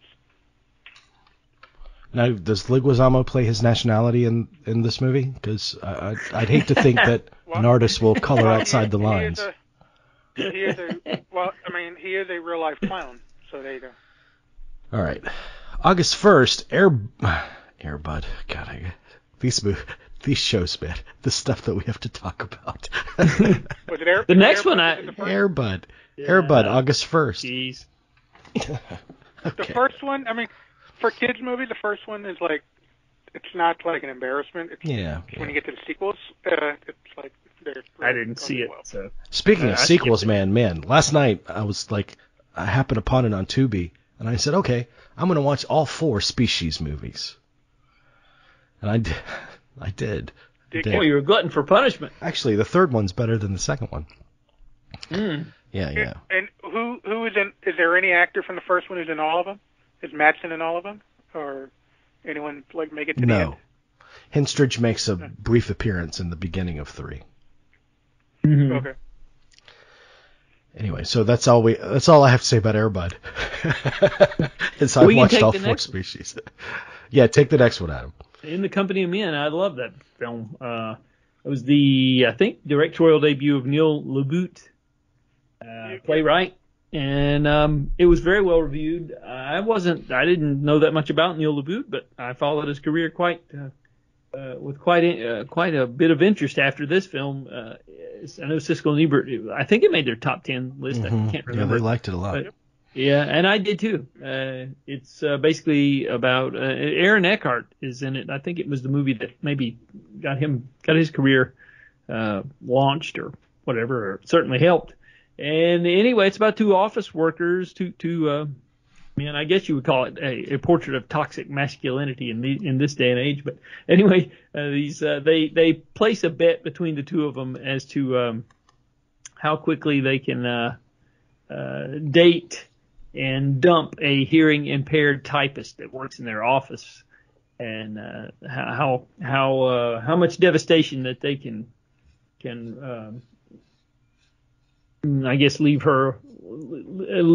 in her life, I guess you should say. So, and the problem is that one of the office workers actually starts falling for her and starts regretting the bet that they made or whatever, or the little deal, whatever it is. But anyway, it's a pretty dark film, and certainly the kind of thing. If there's any filmmaker that the times today are totally inhospitable to, it would be somebody like Neil LaBute. Like if he made movies that resonated in the culture today, he would be ostracized. He even has a new movie that just came out with Justin Long and Alice Eve or somebody, a horror movie. But I've talked to Neil LaBute, and he's a very smart guy. I talked to him for half an hour about Barry Lyndon. I didn't even talk to him about his own movies. We just talked about Barry Lyndon. And very perceptive. He's a writer. He's a smart guy. And people that accuse him of misogyny, you can argue it, but I think they missed the point of in the Company Men, because I definitely think that the last shot of this movie is a heartbreaker. That last shot is great. It sure is. And I think Todd Solondz would be following. That's in the same second place for another filmmaker who could not function in these days and times. Well, if he'd start writing good scripts again, maybe he could. I loved In the Company of Men. I still do. I think it's an amazing movie. It's kind of the carnal knowledge of its day. Yeah. I think the trick is, I disagree with Adam on one point that he said one of them starts falling. I think the key to the movie is that they actually both fall in love with her. I think that's the trick to the real key. I think even Eckhart falls for her, but he's so filled with loathing and self-loathing, self-hatred that he can't even allow himself to admit that to himself. Yes, I don't. It's one of them. I have asked, would this movie even get made today, or how to be received? I will say this though, and I love that movie, and I liked Neil LaBute's couple of follow-ups. I liked Your Friends and Neighbors. I liked Nurse Betty, and the last movie I liked of his was The Shape of Things. I liked all those too. But Neil LaBute is one of those filmmakers, provocateurs, kind of like Lars von Trier, where I think he said everything he ever had to say in his first first or second movies, and he just hasn't been able to say anything new in the 20 years since. To the point, same thing with Todd Solondz. We were talking, Welcome to Dollhouse, Happiness, and then there's a couple of movies, but then like they say everything that they have on there in them, and then it's just they have nothing else left. Well, to you say. could argue the merits of his whole output, but I would say that there are a lot of directors, particularly writer-directors, that's totally true of. That they're concerned with one theme, the dynamics of one theme, and their whole careers are spent exploring that. Mm-hmm. Right. Yeah. There's a lot of yeah.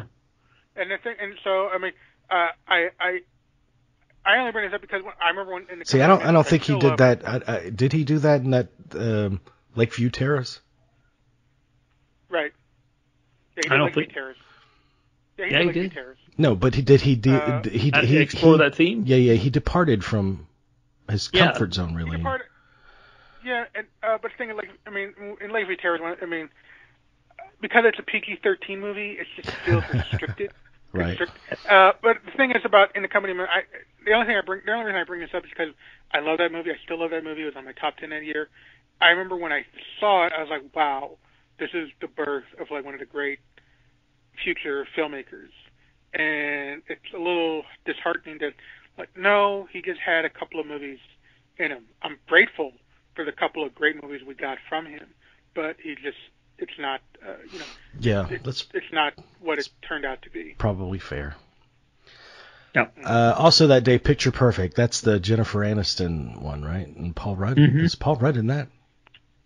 No, that's Object of My. No, which one? What? Where am I? I can't. Or is it? I don't know. It's Paul Rudd. Maybe it's in both of them. No, Paul Rudd is the one that was gay. And the romance. In and Out. In and Out. That's Object of My Affection. Right. Yeah. Picture Perfect is the Glenn Gordon Caron movie. So that's Jay Moore. Is that Jay Moore? Yes, the poor man's Paul Rudd. Yeah, and Kevin Bacon. Who apparently he told a story where he felt bad. He diminished because Aniston didn't want him and said I didn't want you for this. I wanted. Oh God. I think he wanted someone else, and so he's like, well, nice to be wanted on set. I just reread some of Biskin's Beatty biography. Yeah. And I interviewed Glenn Gordon Caron when I did the Clean and Sober anniversary show. And and he was great, and I really want to know about that movie because nobody asked him about that movie. They always ask him about Moonlighting or Medium or whatever TV he's written. And I completely glossed over the fact that he directed Love Affair, right? Isn't that the thing? Yeah. Yeah. Mm-hmm. And so I reread that chapter of that book, and God, it sounded like an absolute nightmare that Beatty put Glenn Gordon Caron through in that movie. I'm sure it was. So he was probably thankful to be. Well, I don't remember when Love Affair was. When was that? 94? It was 94. Oh, yeah. So he was like, "Yeah, give me Picture Perfect. That'll be a breeze." A palate cleanser. Yeah. That's true. Okay. You live a couple of years when you work with Beatty. You live a couple of years of your life. Oh yeah. When you work with Beatty. And all for naught. And there's, and Glenn Gordon Caron is an accomplished writer-director. He oftentimes when he supposedly was an actor for hire, Beatty would go with directors he could push around and that he could blame. Which makes me wonder. I'm guessing Barry Levinson. I mean, obviously he was an Oscar winner, but I'm guessing Barry Levinson had enough steel in him. Right. Okay, you're not going to I'm directing this. I was like, well, yeah, and it's telling that Buck Henry is credited with co-directing Heaven Can Wait, because if that got bad notices, he could. I'm sure that was Beatty's thinking.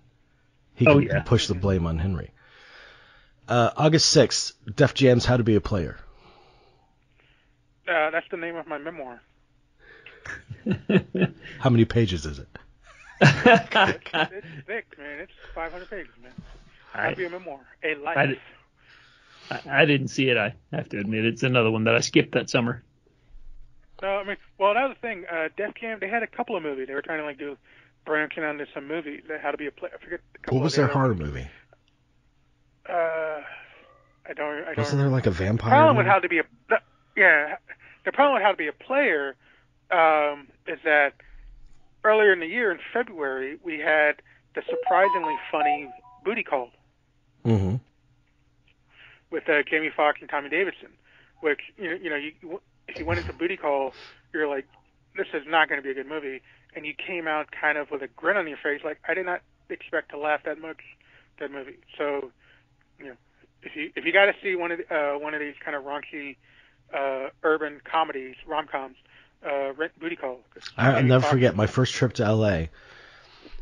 I went to see Pacino in a play, so obviously I saw Pacino. That was a celebrity, but it was 1999. I was like, I wonder how many celebrities we're going to see. And the only one I saw was Tommy Davidson in an Armani store. And then we went to Vegas for a day, and we saw Carrot Top walk across the lobby. So I'm like, who would have guessed that the two celebrities were Tommy Davidson and Carrot Top? And Tommy Davidson's the more serious thespian of the two. Carrot Top just looks scary, like freakishly roided up. Anyway, anything? That's all I have to say about Def Jam's How to Be a Player. August 8th, we're almost done. Career Girls. Yeah, Mike Leigh. This is a rare thing because Mike Leigh takes years between movies, right? Like 3 years because they're doing all those improvs and then they work on the script. But this is literally less than a year after Secrets and Lies, and this is minor Mike Leigh, but it's still good Mike Leigh. When I say minor in that, it's small scale, not big themes. It's just more of a small character piece of these two young women trying to navigate their work lives. But it's good. I remember seeing it. It's really good. Okay. Conspiracy Theory, the Richard Donner movie with Mel Gibson and Julia Roberts. They were paid $20 million for. The first act is terrific. Really good. The first, Mel Gibson, he's really good doing that paranoia. If we only knew then what we know now. But all those scenes in the cab where he's muttering and going on these conspiracy theories, all that stuff's great. The setup is great with him and Julia Roberts. They have this kind of quirky kind of chemistry, and then because he saved her life, so she's not afraid of him. Everyone else is kind of nervous around, but she knows he's not dangerous, so she can kind of speak to him, whisper to him, and keep him in line. And then even when the action started, the initial action was like, okay, this is interesting. The problem with this movie is that they play it safe in that they toy with the movie. They toy throughout the movie that Mel Gibson's this former assassin, and that he might have killed Julia Roberts' father. Did he or didn't he? Like, he's an assassin, but he's trying to go straight, or he's trying to be a good guy, or was he a bad assassin?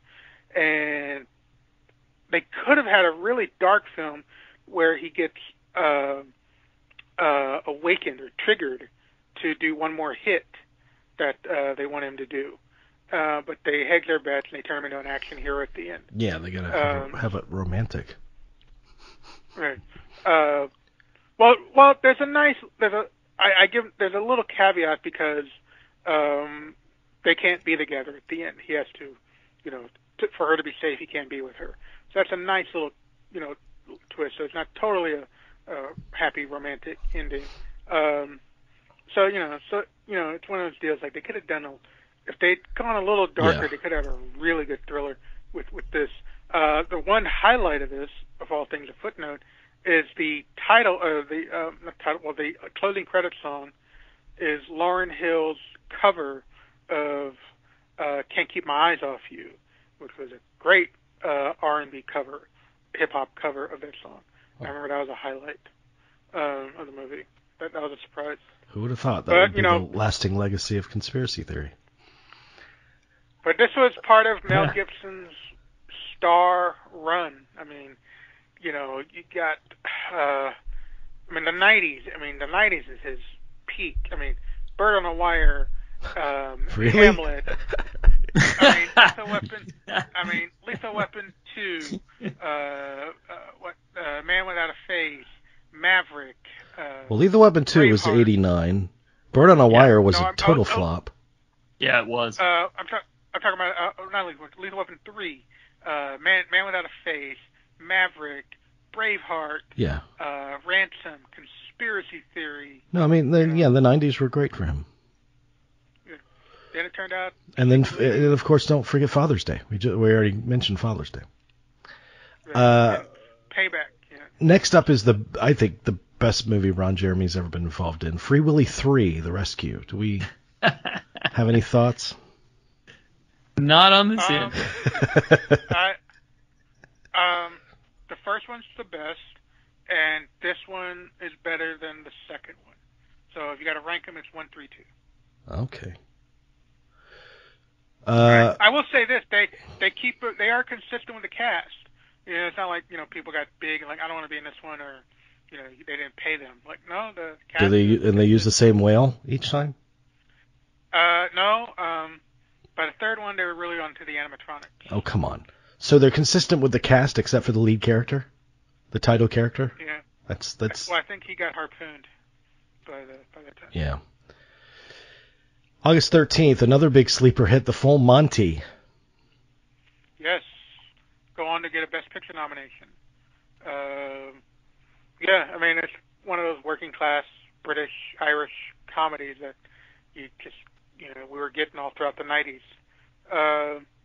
It's good. It's good. I mean, I remember I saw it and I really liked it. It was a real charmer. It probably made my runners up in the top 10 because I really, really liked it. But, I mean, I had...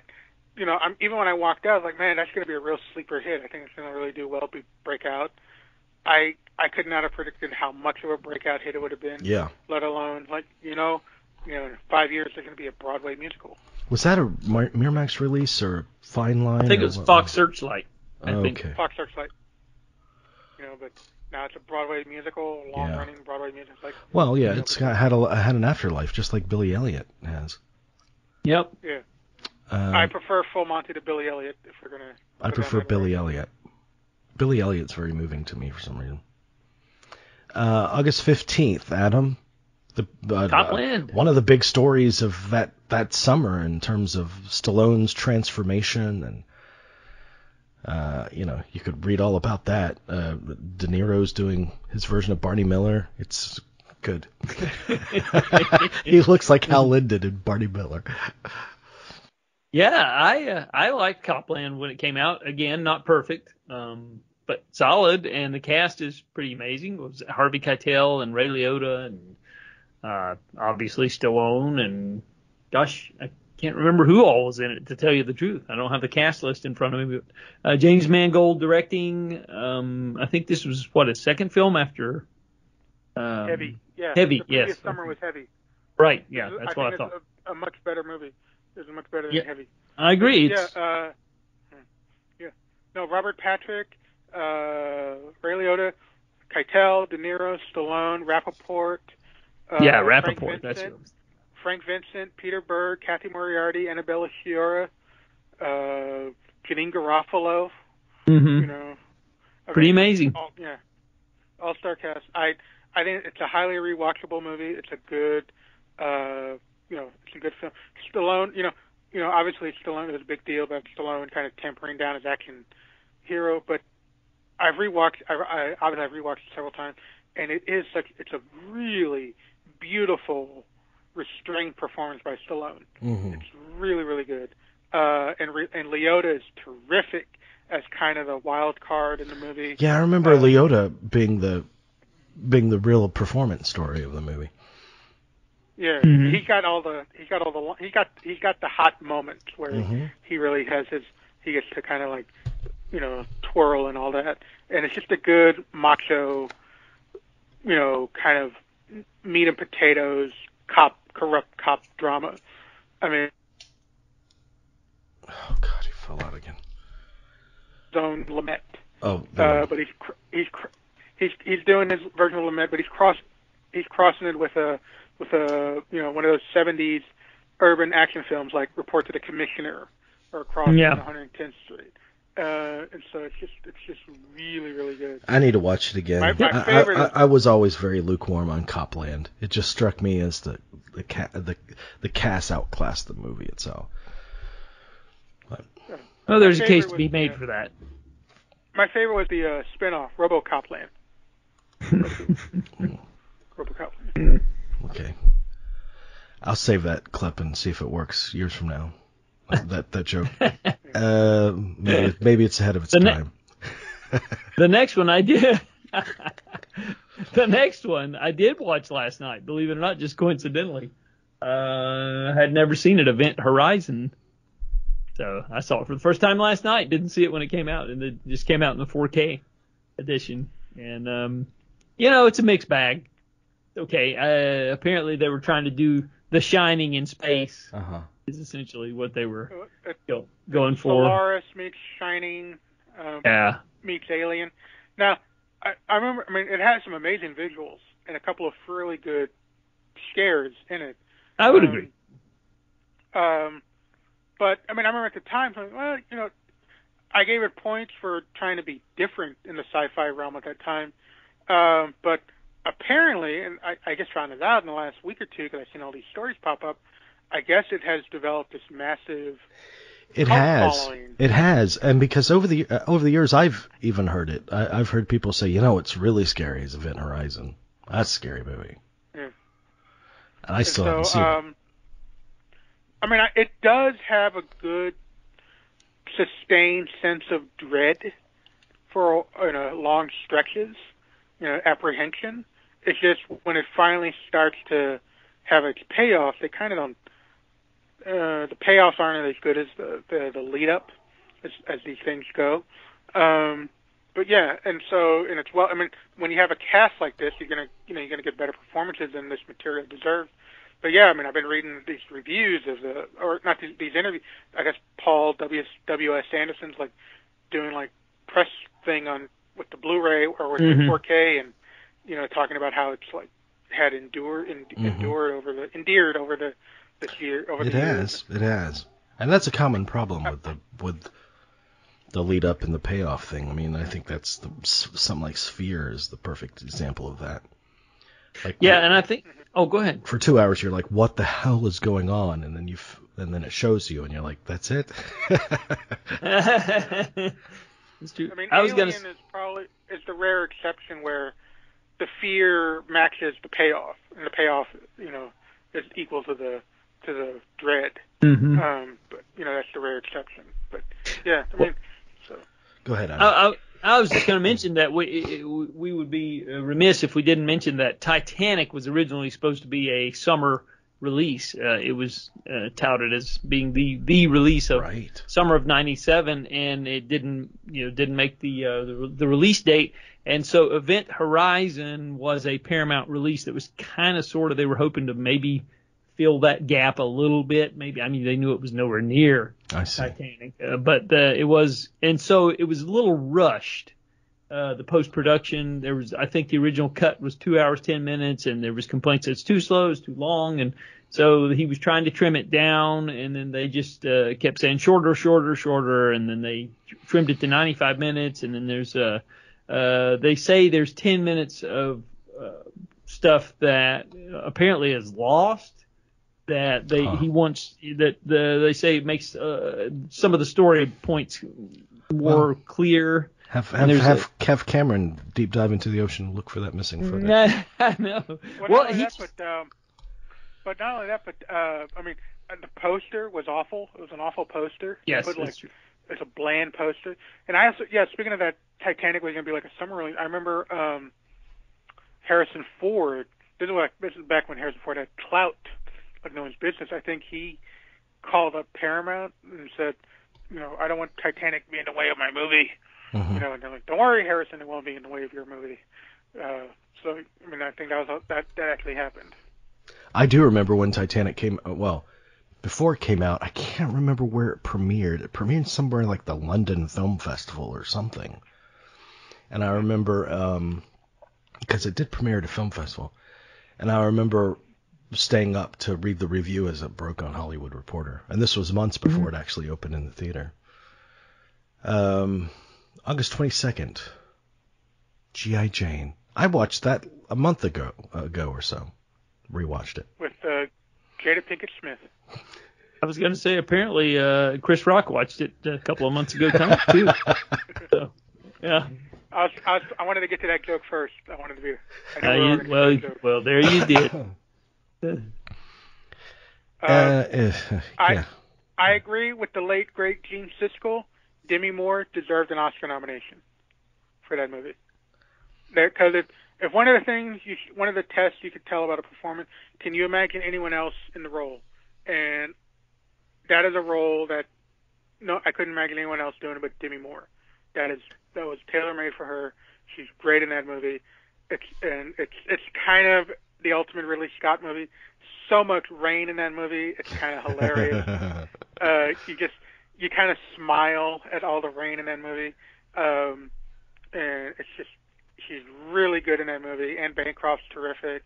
Viggo Mortensen, before he became an elf or whatever. Oh, yeah. And for him to play such a hard ass in that movie while wearing those ridiculous shorts is pretty incredible feat.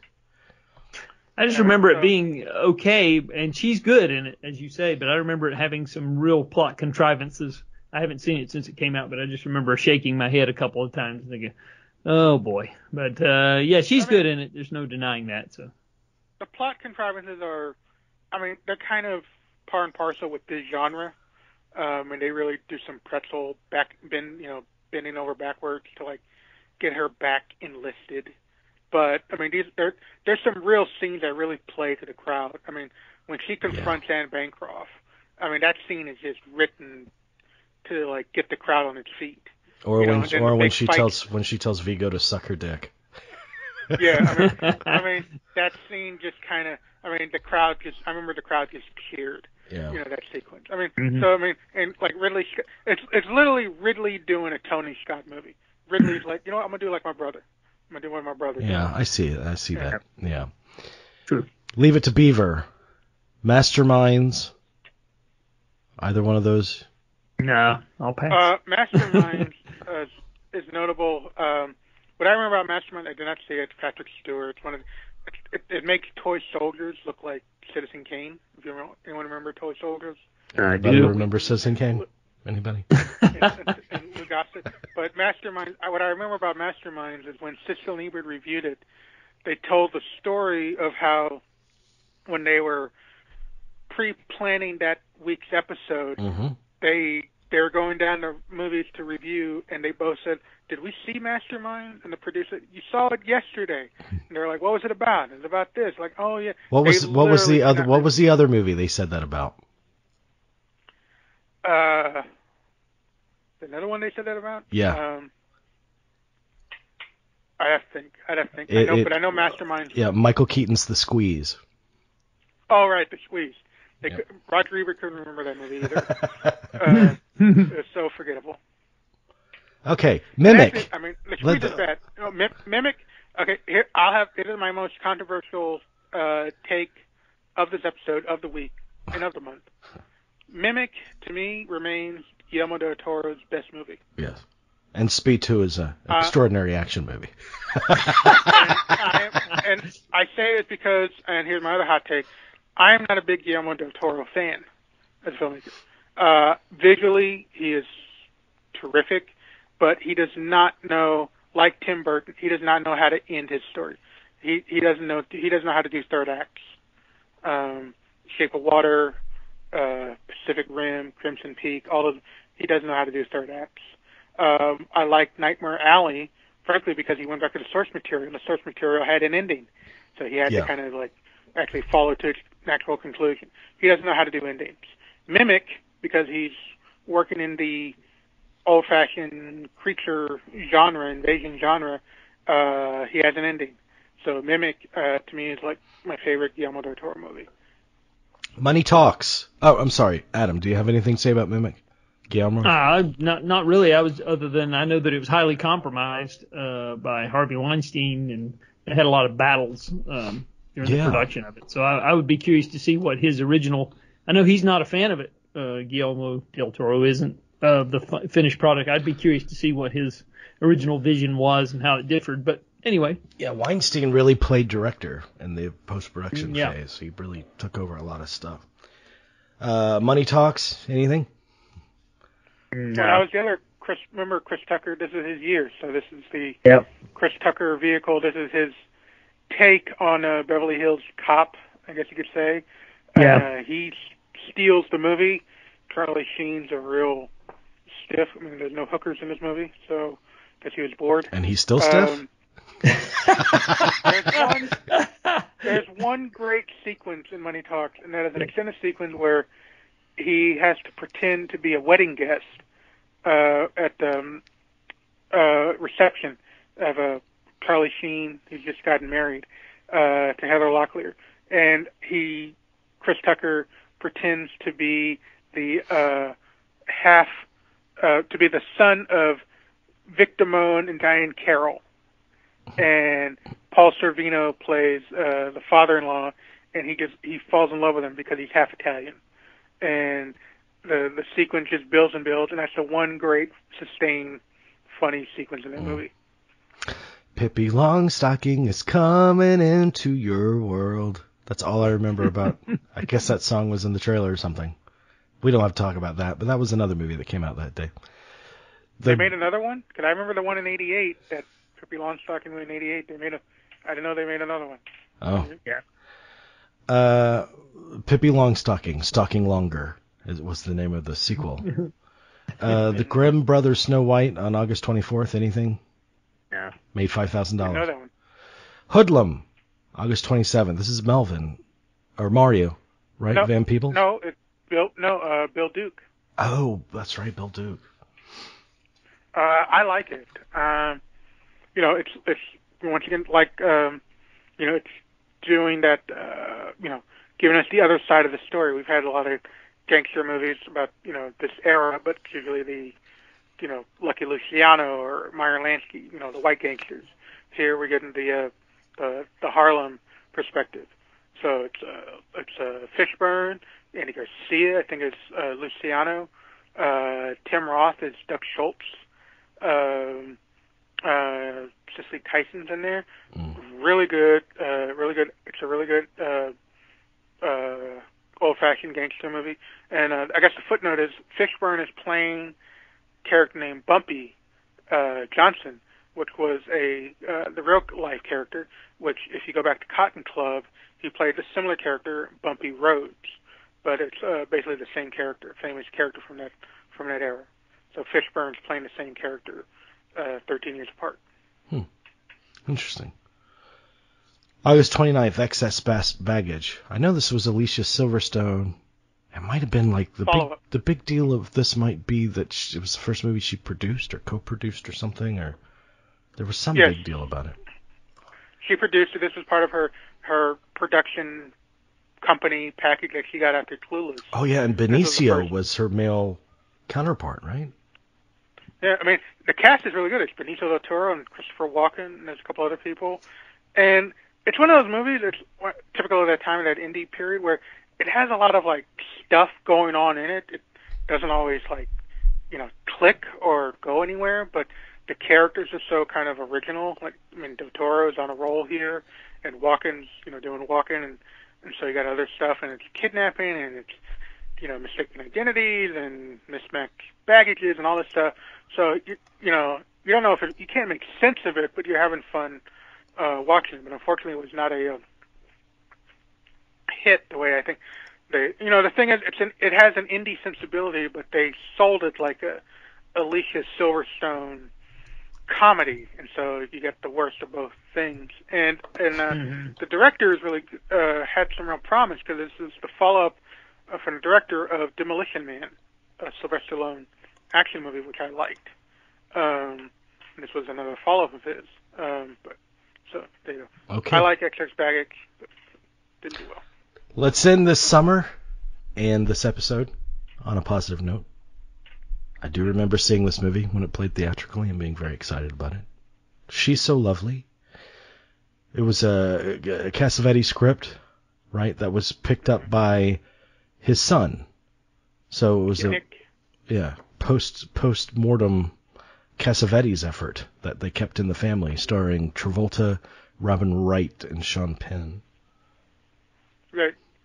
Very good movie. Travolta, once again, on a roll here from Pulp Fiction. So he had like 3 movies that year. He had the big hit with Face Off, then he does his indie movie, She's So Lovely, and then he kind of has a misfire in the fall with Mad City. But he's very good in this movie, done a character piece. And Sean Penn got all the accolades. I think he won Best Actor at Cannes. But the real star of the movie is Robin Wright Penn. Right. She's like the real breakout in the movie. But you know, 1,000%. If Cassavetes had survived or lived in a different era, I do think Sean Penn and Robin Wright Penn at that time, they would have been Cassavetes actors. Oh yeah. No doubt. And it's a very Cassavetes story. It's told in 2 parts, and it's just about a handful of, crazy people, who have trouble fitting into society, and how some manage to make compromises and work, and some just can't really, they're just not meant for mainstream world. And it's a very common theme in Cassavetes movies. So, no, it's a good movie. Adam, you like She's So Lovely? I never saw it. I have to admit. What? I did not. I know. That's a blind spot. And I just, I had every intention of seeing it when it came out, and I don't know, time passed, and I just kind of got forgotten in the scheme of things, so I have not seen it. I hate to say it. I was surprised Nick Cassavetes how much he was able to prove himself as a filmmaker. I mean, he'd done Unhook the Stars previous year, which was a nice earnest movie also. But because I had noticed him, he had been in a couple of those Cinemax. Oh yeah, he was a Skinemax actor. Yeah. Yeah. 1,000%. He was opposite Shannon Worry and Joan Severance and all those people. Yeah. Shannon Tweed. Tanya Roberts and if you've seen his work and I use quote marks around work, one day he's going to be a really good filmmaker. So, well, so maybe it's a great thing that his father inadvertently helped him be taken a little more seriously. And now I'm sure if he got residuals, I'm sure he's living off of them from The Notebook, which he also directed. Yeah, that kind of is his movie, isn't it? Notebook, because he kind of takes his time now if he makes anything. Yeah. Yeah. Okay, summer of 1997 in the books. We'll see you back in a year. 98.